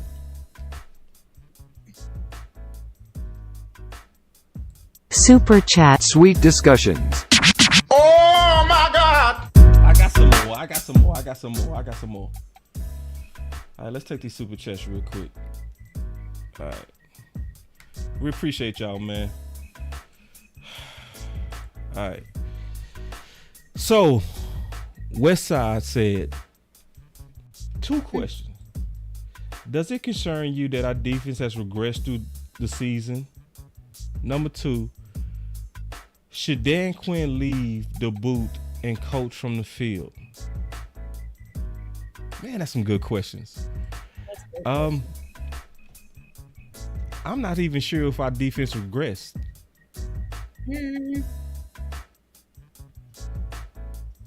Why not? Because I feel like our defense been playing for the most part really good. Really good. In my opinion. That just might be a difference of opinion. I don't really see regression on my defense. You know what I see on my defense? I see discipline.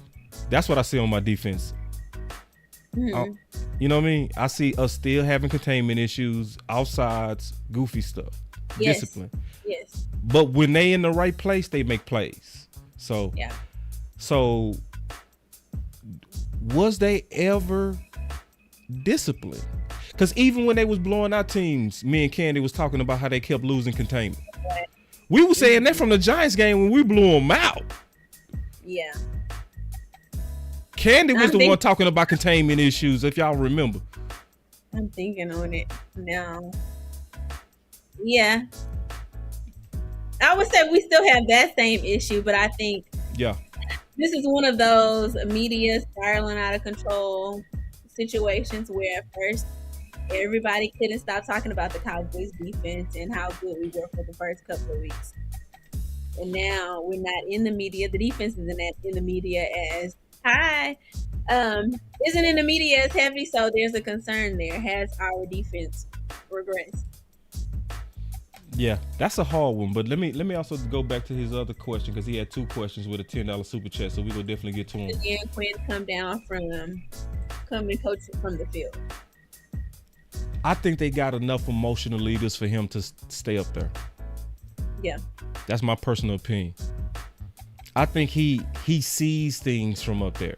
I think it helps his viewpoint. And it was one time to where he was on the sideline, and then he was told by his coach to actually, it was the Seattle coach. To stay up there. Yeah, I'm having a weed moment right now where I can't remember nothing. I think that he should stay up. Yeah, me too. Me too. I think he should stay up there. I mean, don't fix it if it's not broken. Yeah, I agree. And then Chris 214, he just threw some money down just because he cool like that. Appreciate that, OG.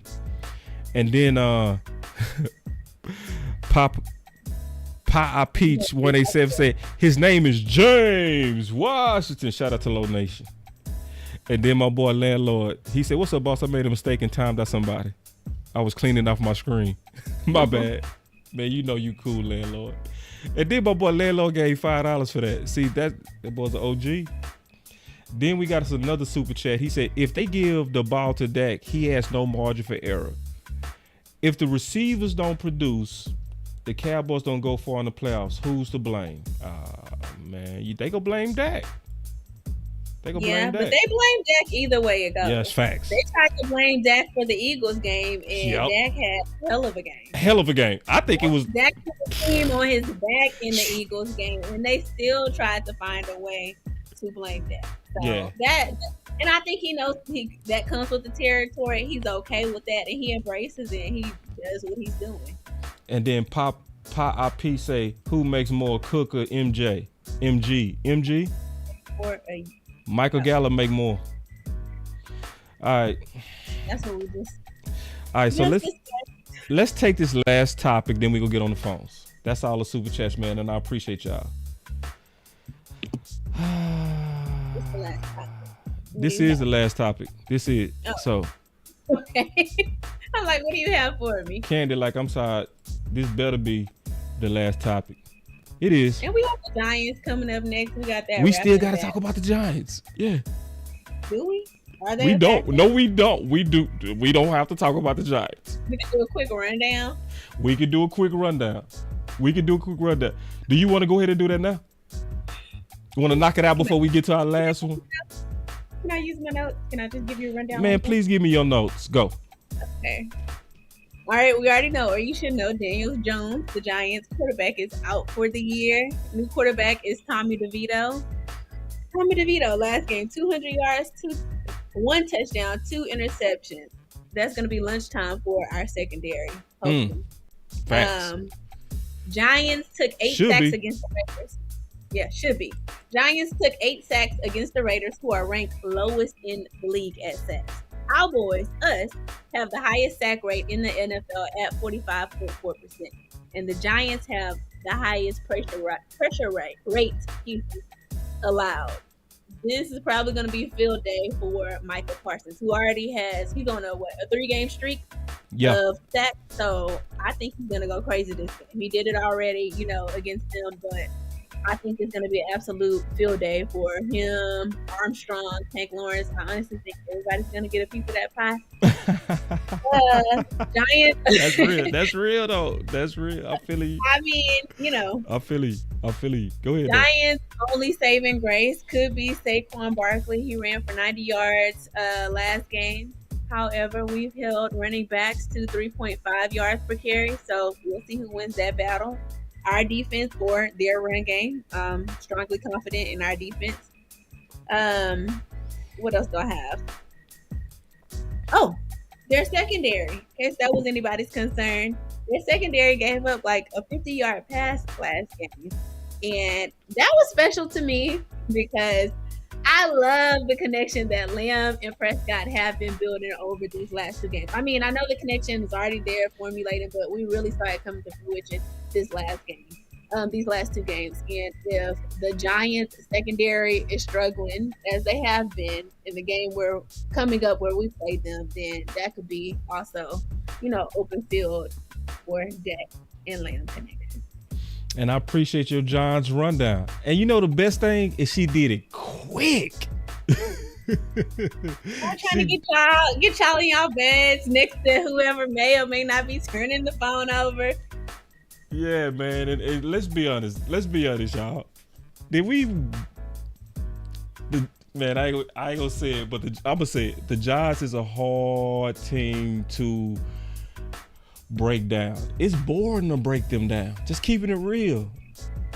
Like I don't want to get on that. Let's get back to this content. It's exciting for them. What'd you say? I said there's some excitement for them. Saquon Barkley. It's also some things, if we talk about the Giants, I know we getting a little bit off topic, but the Giants is also an opportunity to give other guys opportunities that we ain't been seeing. You know what I mean? Yes. Let's not act like we haven't done that before, because somebody will say, boss, come on now. You got to take every team serious. Let's not forget. Not taking them serious. And we taking them serious, but let me say this. Go ahead. Let me say this real quick. That's real. Let's not forget that last year we was playing with cornerback 2 in real life games. You remember that, Candy? Yep. This is that time to do that. You can't have Jordan Lewis play like that and then you don't see nothing. You don't try no competition. No real time.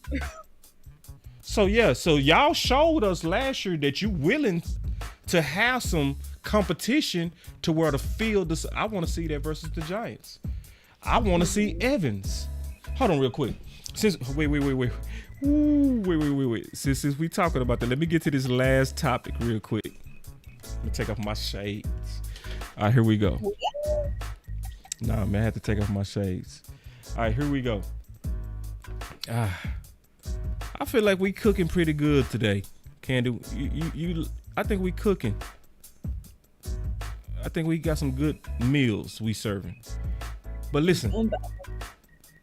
Speaking of trying, though, do you think they've done a good job of kind of masking not having Leighton Vander Esch in the lineup? Yeah, that's exceeded my expectations, and that's the whole thing. Like, it all goes to, okay, what were your expectations for Marquise Bell? There's people that cover this team that will tell you that, I knew Marquise Bell would be able to step into that role and that's fine. I did. I needed to see it. And so far up to this point, he's exceeded my expectation. Now, you would want Leighton back. Sure. Just because that is a position that needs some help depth-wise. But he said that's a position that needs some help depth-wise. So if you saying it like that, it's saying it to me, Candy, it should be pretty clear that we shouldn't see LVE at linebacker anymore. And I also want to say something real quick. Huh? No, go ahead. I also want to say that this is proof that last year LVE got credit for who really helped him. Because, see, remember, Hankins went down at the same time LVE went down. But what did everybody start saying? You see how the defense went to hell without LVE? We need LVE. And then all of a sudden, Hankins come back in the playoffs with LVE, and then what people say, LVE had a great game. But ain't it funny? You got Hankins playing with Bell. Oh, wow. Isn't it funny when you put and then keep this in mind, he is still an undersized linebacker. This came from Kelly K9. He say Dan Quinn has done an outstanding job putting players in position to succeed. All right. And this came from Marcus Mosher, who also was on the show before.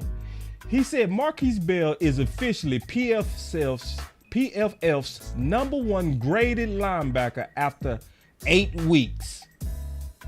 Oh, okay. So that tells me that LVE was getting way too much credit for what Hankins was doing in front of him. Oh yeah. See, we go tell the truth today. Listen, I'm speaking my mind. I'm not with it today. All you people that like to hang on and just fabricate LVE success, stop, because I'm speaking my mind against it. Bringing real back. He be speaking his mind. That boy with the shit. So this is a test. Are you really for the Dallas Cowboys or are you for your pet cats? What? You heard me. You know how I feel about LV. How you feel? I'm sure that he's a great player for some teams, just not the Cowboys. I don't know how he's lasted this long with the Cowboys. Everyone else has been switched, moved around, cut, and here he is still standing. And I'm gonna tell you, man, it's some people out there, they really love them some LV. It is some people, great. They so goofy about it was our fans that were saying in the offseason, why would we go after Bobby Wagner when LV is just, it was our goofy fans saying that. You know what? But don't he's do not it. A terrible player. He's not a terrible player. He's just overrated. Yeah. On the Cowboys. Like he does. He gets all of the credit. He's been getting all of the credit every season. Every season. You know this deep. We need LVE because he got to line people up. You know, everybody out there some dumb monkeys. So we got to have LVE out there to line them monkeys up. When Jalen Smith was here, they were ready to just put Jalen Smith out to the dogs for LVE. Oh. Drastic change. I'm like, if you cut Jalen Smith, you better cut LVE too. Oh, Candy, I love you now. Hey, man. Candy, that's my... Y'all clap it up for Candy. I've been banging on Candy. I'm sorry for banging on you. I'm so sorry. Oh, so you don't accept my apology? No. It's cool. Life ain't fair. Life ain't fair. It's cool. But let me play this because I got to play a little bit more of this. Just a little bit more. Listen. You would want Leighton back. Sure. Just because that is a position that needs some help depth-wise. But I think Bell has exceeded expectations up to this point. But again, there's not enough depth at linebacker for me to sit there and say, oh, well, they're good. They don't need Leighton back. But and that whole thing, I mean, just listen to Stephen Jones when he's been on your guys' station talking about Leighton. It just doesn't sound good for, his potential return anytime soon, if at all, this season. And without him, you still need some other linebackers to step up. But no, Bell for sure has exceeded my expectations. It's John Machota here with you on The Fan now.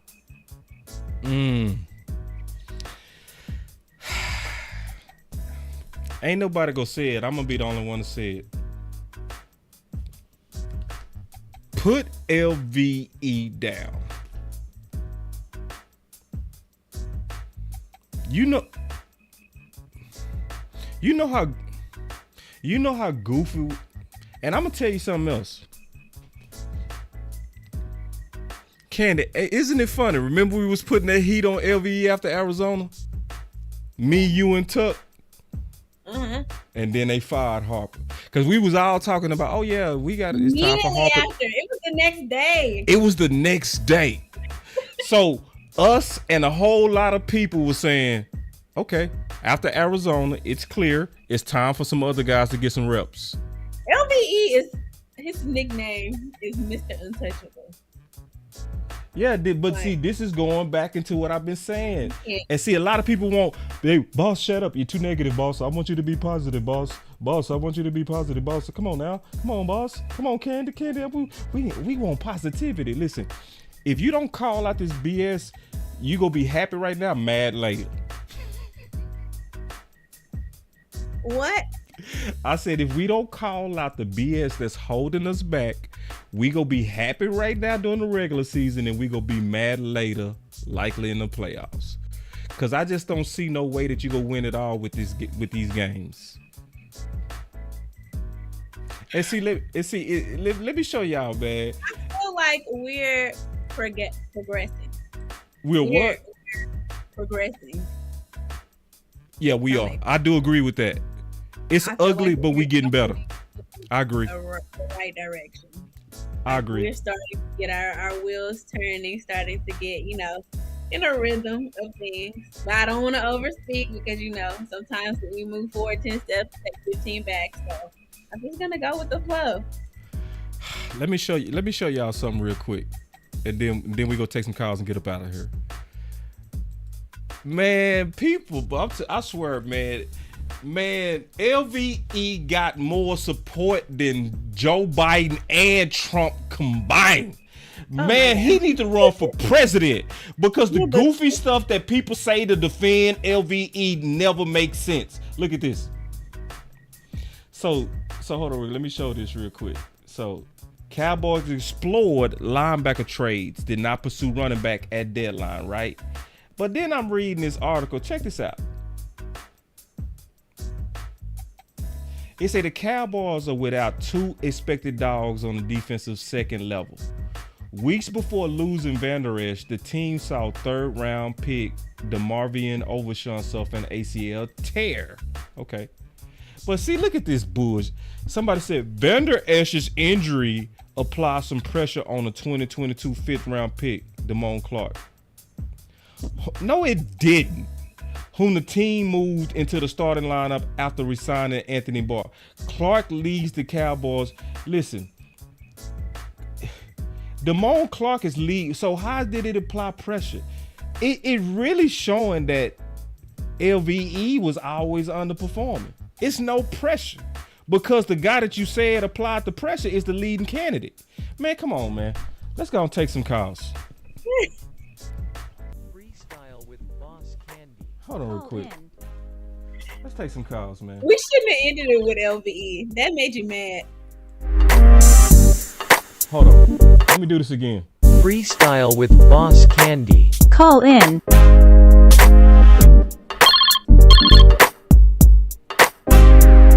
Oh, man. I done messed up the whole show. Hello? Oh, here we go. Let me do it again. This pissed me off. I gotta do it again. Let's go. Freestyle with Boss Candy. Yeah, Call in. I had to fix that. I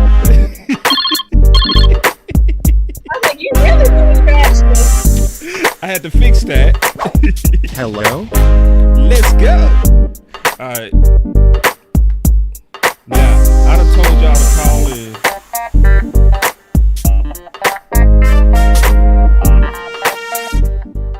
I done told y'all to call in and I ain't had a phone hooked up, man. Listen, I be doing some BS.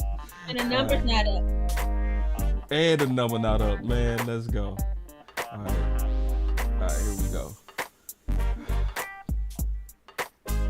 So listen, my production go get better, y'all. Y'all just be patient with your boy, man. It's Candy fault. It's Candy fault. Oh, and I just gave you a compliment. Scratch that. Yeah, I don't care about your compliment. All right, here we go. I don't care that you don't care about my compliment. Yeah, you do. All right, here we go. So they already in the building. My boy Chris 214. Chris 214 gonna come in the building every time. Yeah, all right, we got Chris 214. See, he already got the number locked. See, some people be like, boss got favorites. Yeah, I actually do. But I like it when you work smart. So we got the number right there. We go let Chris 214 is already in the building, man. I see you, Chris 214. Chris 214 is already in the building, man. So y'all call in. All right. I'm gonna count to, what should I count to, Candy? 10. All right, 1, 2, 3, 4, 5, 6, 7, 8. 9. DS. All right, I'm locking these phones. Watch somebody come in and say, boss, the phones are locked. You was late to the show, dog. Too late. You're going to bed.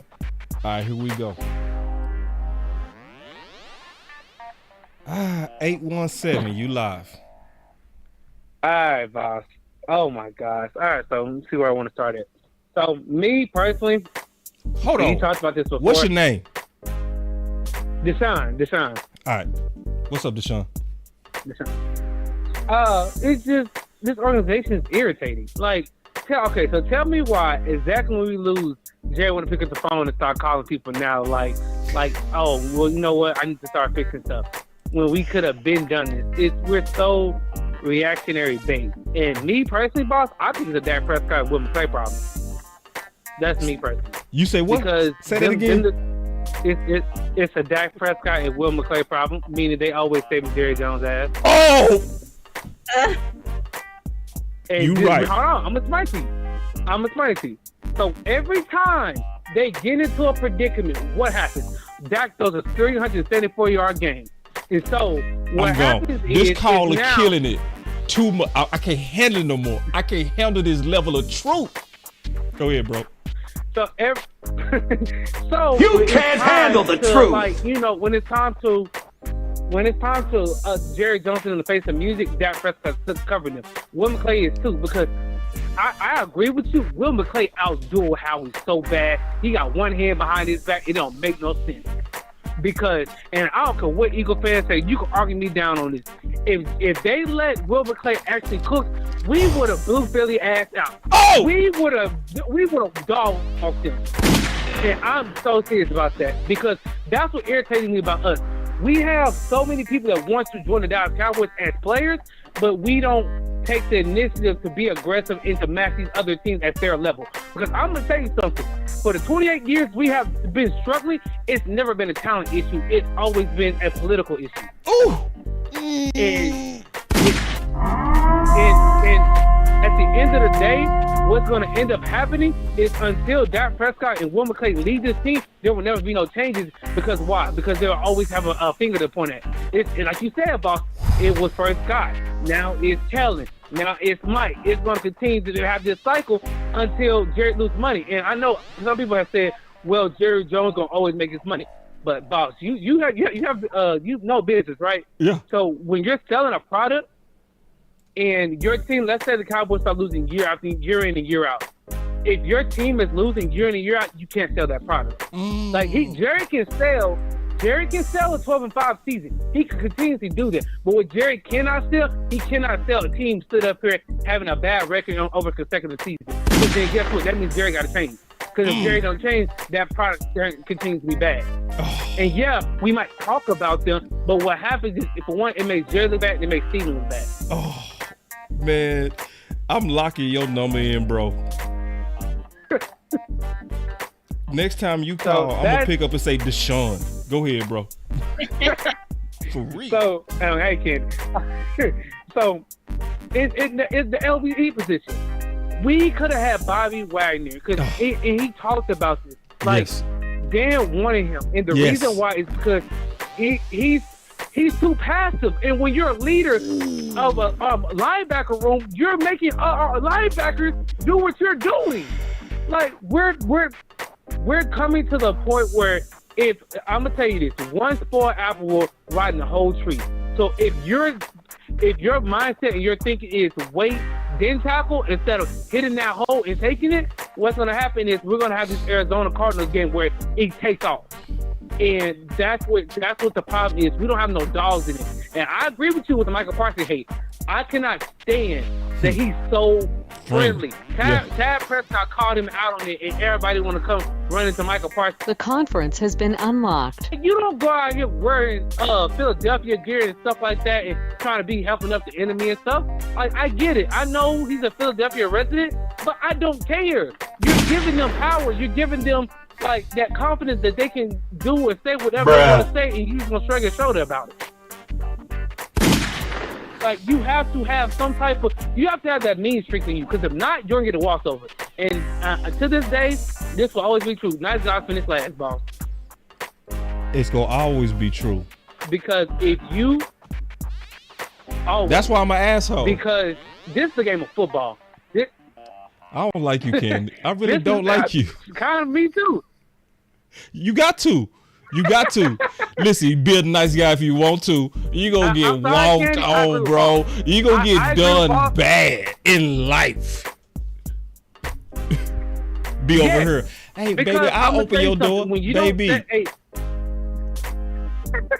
Be that dude if you want to. When you don't baby, say, hey, I'll give you the sun, say, hey. the moon, the stars, and the mountains.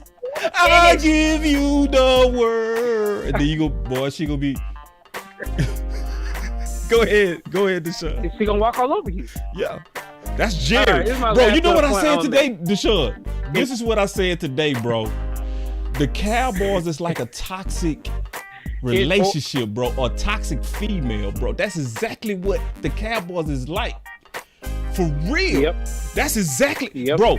If you Amari Cooper and you over here like, I could have went to the Washington Commanders, but I'm gonna give y'all a $6 million discount because I like you.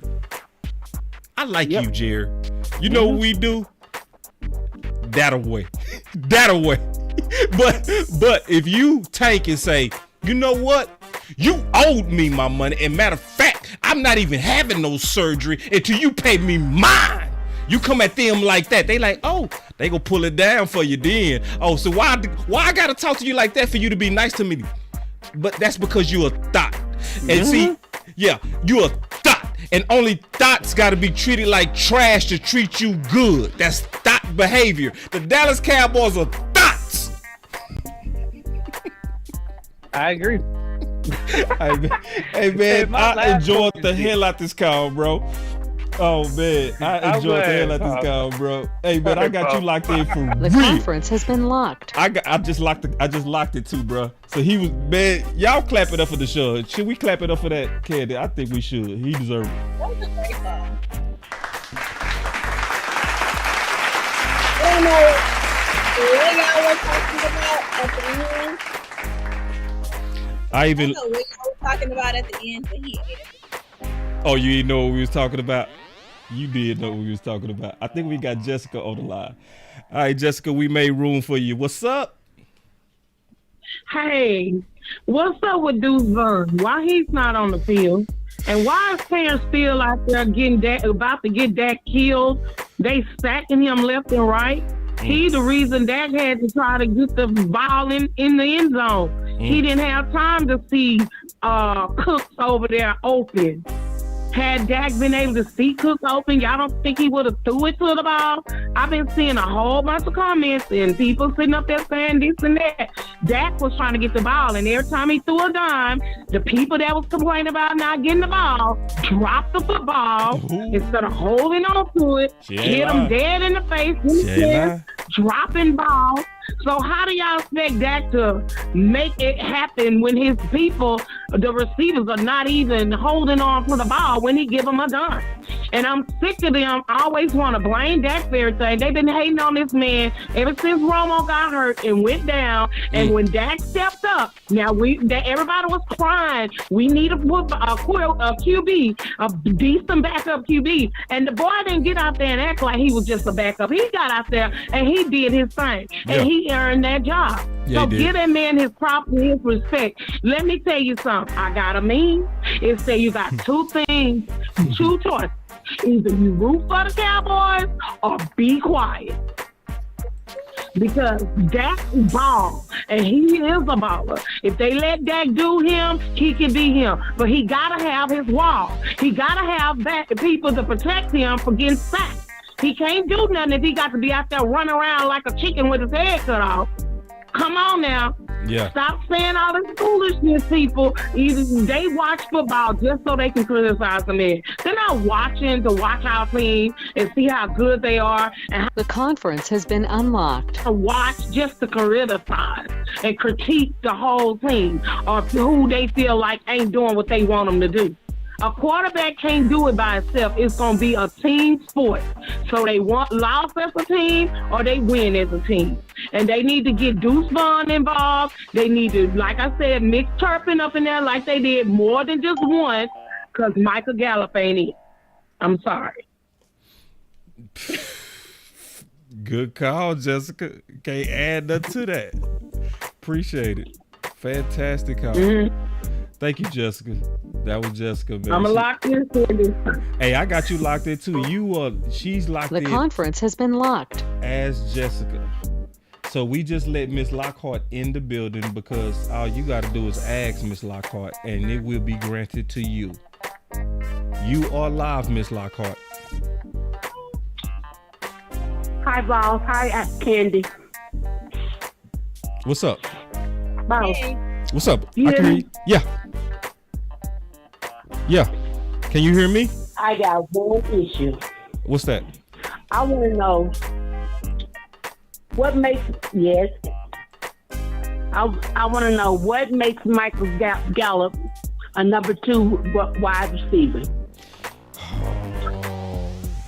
He not. He exactly. He's never been a number 2. Yeah. Yeah. Yeah. We forcing it. You know what I mean? It's that, you know, and see, Miss Lockhart. Yes. This is, you know, and people really get frustrated because I call out the politics. They be, boss, be positive, boss. Man, bro, do you want to win or not? If you want to win, you call out this BS. Correct. And you know what the worst part, Miss Lockhart? If we play less politics, we would likely get better performance out of the guys that we play politics for. So let me give you an example. What did Michael Gallup do early in the game? He dropped the ball. Then they put him on the bench. They put him on the bench. They put Tolbert in there. When Michael Gallup was reinserted back into the game, he was all of a sudden balling. He was all of a sudden trying to jump over people's heads to try to, you know why? Because that competition let him know he wasn't safe. So he actually played better when you benched him. That's why you got to keep competition fresh and first. I'm sorry to, you know. I agree. Yeah. I agree. So now, Miss Lockhart, I don't know. But let's just stay on it, Ms. Lockhart. And listen, y'all clap it up for Ms. Lockhart because she is the number one person to keep order. When there are people burning us on the likes, she never allows it. She never allows it. She's not by herself, but she's definitely one of the best for sure at keeping this train running smooth. Thank you so much. You welcome. All right, y'all. That was Thank Miss you, Lockhart. Bob. Oh man, thank you. And I mean that. And listen, all you gotta say, if I open up these phones, say, boss, open up the phones. You know what I'm gonna do? I'm gonna open them right back up because you asked. All right, Miss Lockhart. You. Oh yeah, appreciate you. Bye. Bye. Woo. Hey. Y'all, I'm not ignoring you. You just can't hear me. So I'm over here waving when y'all speak. Yeah. You better say that.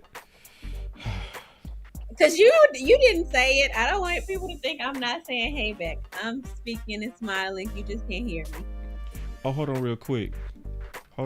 This is a good question. This is a very good question.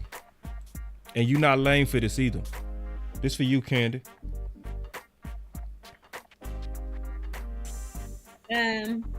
At Candy's locker room. If you see it scrolling at the bottom, I don't know if you can see it now, but on Twitter, at Candy Lamb, on YouTube, at Candy's Locker Room, and Instagram. Yeah. Yep. So yeah, I saw man. something, so I'll drop, I guess, my YouTube link. Yeah, put it in Maybe the that's- chat. Put in the chat. All right, we got 2 more calls. All right. 917, you are live. Yeah, hey, what's going on, boss? First, let me give the flowers to the king and queen of the show, Candy, and boss, y'all do your thing. This is TJ on the waves, known as Fresh King 36 and Wealthy Cowboy. Fresh King, I'm locking you in. Yes, sir. Yes, sir. Yes, sir. Good look. So first, I want to talk about the politics. I love that y'all started talking about that. So if politics don't play a part, LVE does not get back on the field for Bell. Right. That's number one. That's number one. Like that can't happen. It can't. I feel like if politics stayed out of it, then Ken would have played matchups, especially for that Eagles game. There's no reason why we should have had J. Lou guarding Dallas guarded at all in that game. We definitely should have had used Wanye, Izzy, somebody else better. We need to play our matchups. We need to start having Sam Williams in there about 40 to 50 snaps per game. Like, he's an impact player. Like, we're not using the people that we have. Like, it's so frustrating watching it sometimes. It is. So frustrating. It is. But see, Fresh. Because it's like. Go ahead. Yeah. Because it's like we saw how Dak took Tony Romo's spot, and we, soared from there. So we learned from that in our number one position of quarterback. Why are we not following suit in every other position that we have? Wide receiver, running back, alike. Fresh. And that's why we gotta move as a unit. You with me? Yes, sir. We gotta move as a unit. Because we saw John Machota just say, based on the noise, we go likely see Cook get his reps.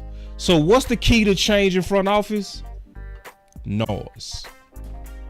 Yep.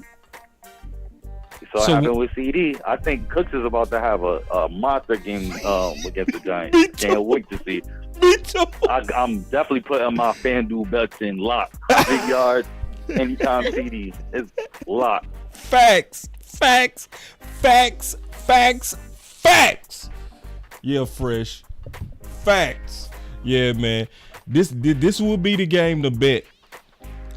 And then when he ball out, the sad thing is they gonna still under target him later because they did Amari like that. Mm-hmm. Exactly. Yep. And I'm worried about that. Yeah. They do enough just to calm the fan base down to get us like, okay, we're back on the right track, and then they go back to doing the mediocre stuff again and these trick plays. Bull like, crap. But see, listen, y'all. Fresh. You know where you get the real? You get it from Boss Candy. You know what I'm saying? Yes, sir. And like that's why I say people that's really listening to this type of content, you can't just listen. You can't even just hit the like. You should hit the like. You should share it. You know what I mean? Put this out there because they said because of the noise, we go see Cook. But what if we made no noise? What if it was no noise? What if it was no noise by the media? What if it was no noise from the fans? What would have happened with CeeDee Lamb? Yep, he would have been underutilized because they're trying to, underpay him. Yep. So that's why I say, man, our voice matter. But I think, to be honest, though, we still don't work hard enough as fans. We don't. I agree. It should be way more shares than what we currently have on Boss Cowboy Sports and Candy. It's just not enough, because that's saying we not active. But man, what else you got, big dog? I agree. Outside of that, I mean, I definitely like how our offense is moving. I definitely love the signing of Martavis Bryant. I liked him back when he was on the Steelers, but AB, he was cooking. For us, I think he gives Dak a big body in the red zone to target, for one, to throw it up to. Also good on the, if they want to run those pick plays, I would love a player like that to go to him instead of, Shoemaker. Yeah. Oh my God. Yeah. Dak's been cooking. To me, I have no complaints. He's starting to look like he did pre that ankle injury. So I'm happy to see where Dak is looking. Our Shotty got to get this running game. He got to get this thing cooking. I don't understand why Malik Davis was still on the, I guess, use my language, I don't want to curse, but he on the ish list. I'm gonna do that. Yeah, appreciate it. I don't understand why he's not getting burned, because he was really good at running the A and B gaps. He was like a little hybrid of both Zeke and Pollard back when we was using him. So why not have him now? We brought him back, obviously, when he was on a practice squad and elevated him. So use him.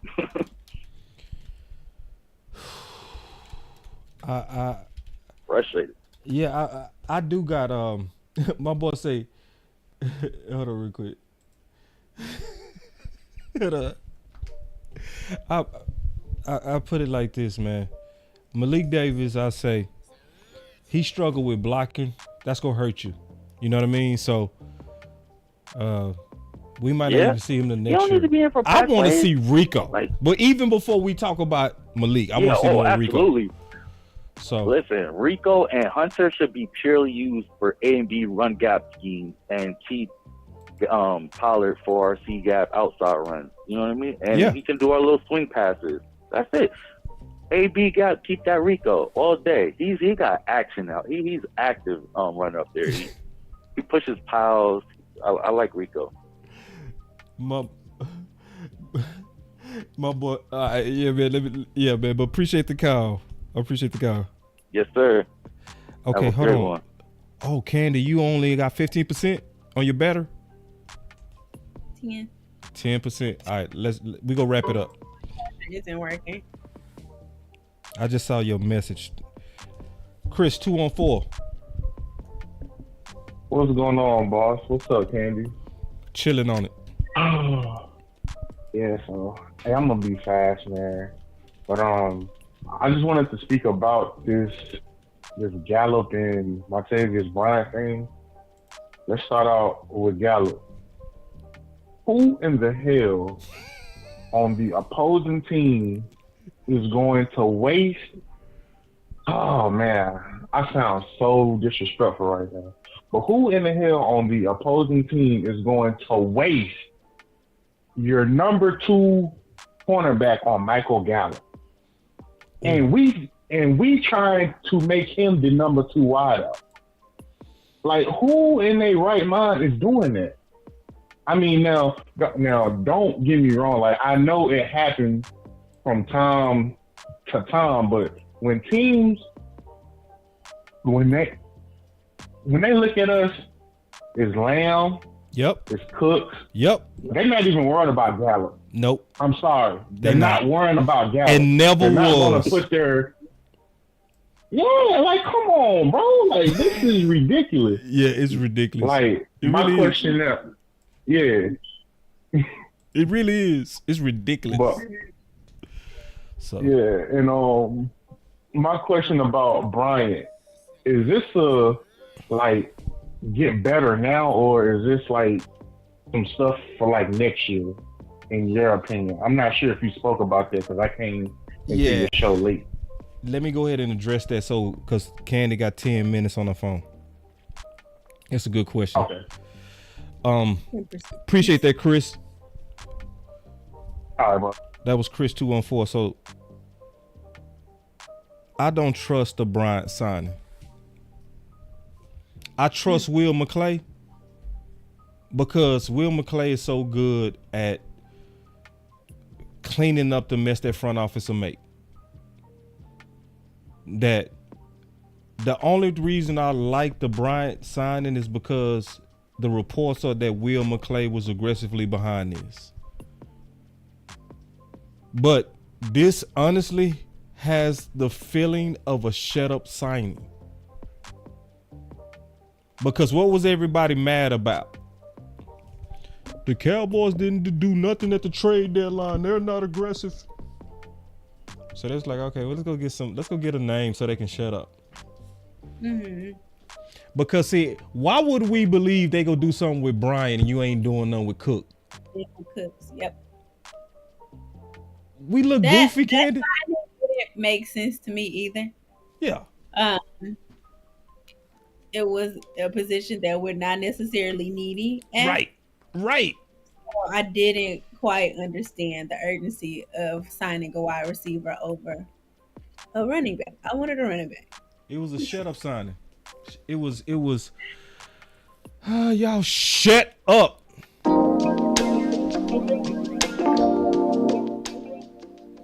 All right, so y'all know what that is when y'all hear that.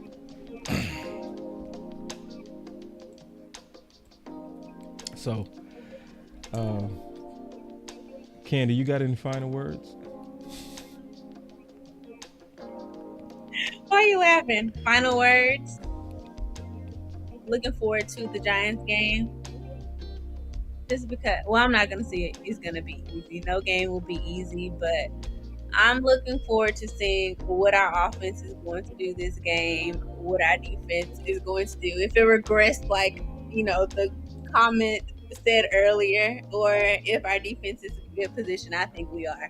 And I want to see some of those other players get shots, like you said, boss. I want to see what they can do. Mm-hmm. You never know what's going to happen down the line. We may need those backup players in some occasions, and I do think that they should get the practice in this game, especially if we get ahead by as much as we did the last time we faced the Giants. So I'm looking forward to the Giants game. I feel like it's going to be more of a showcase.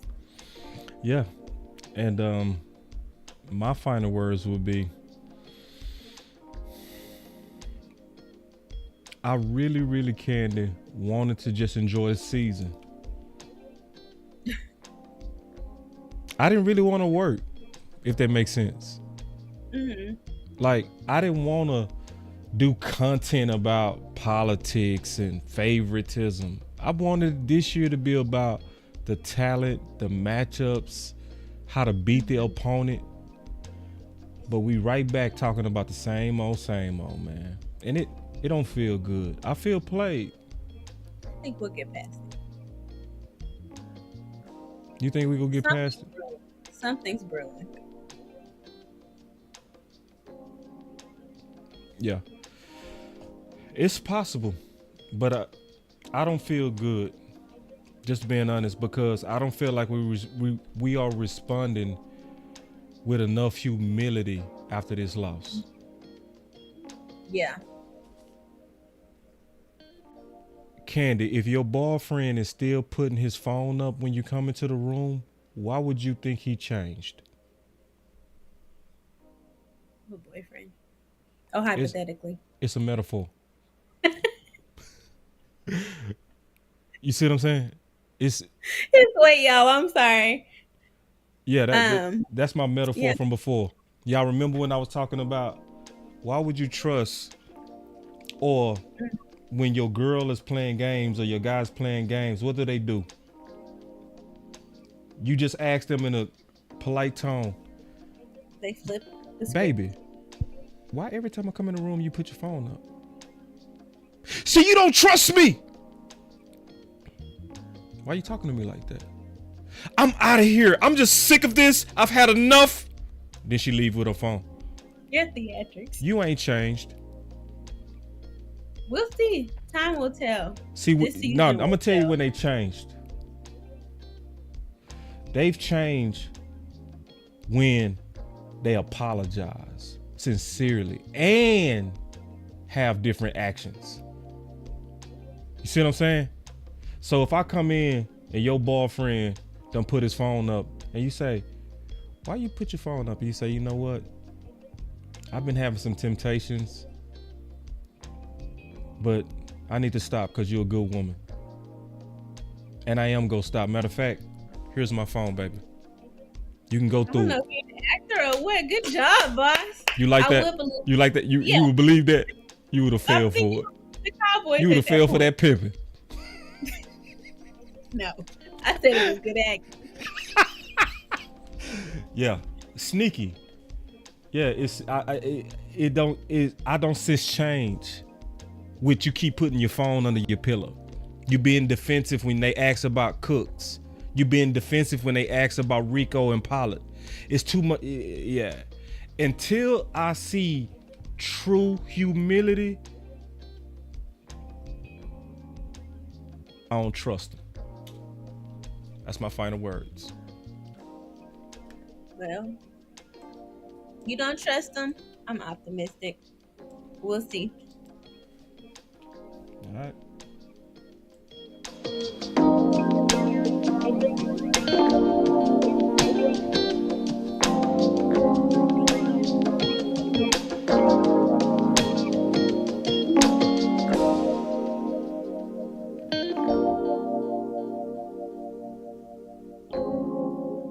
Drop purple hearts in the chat.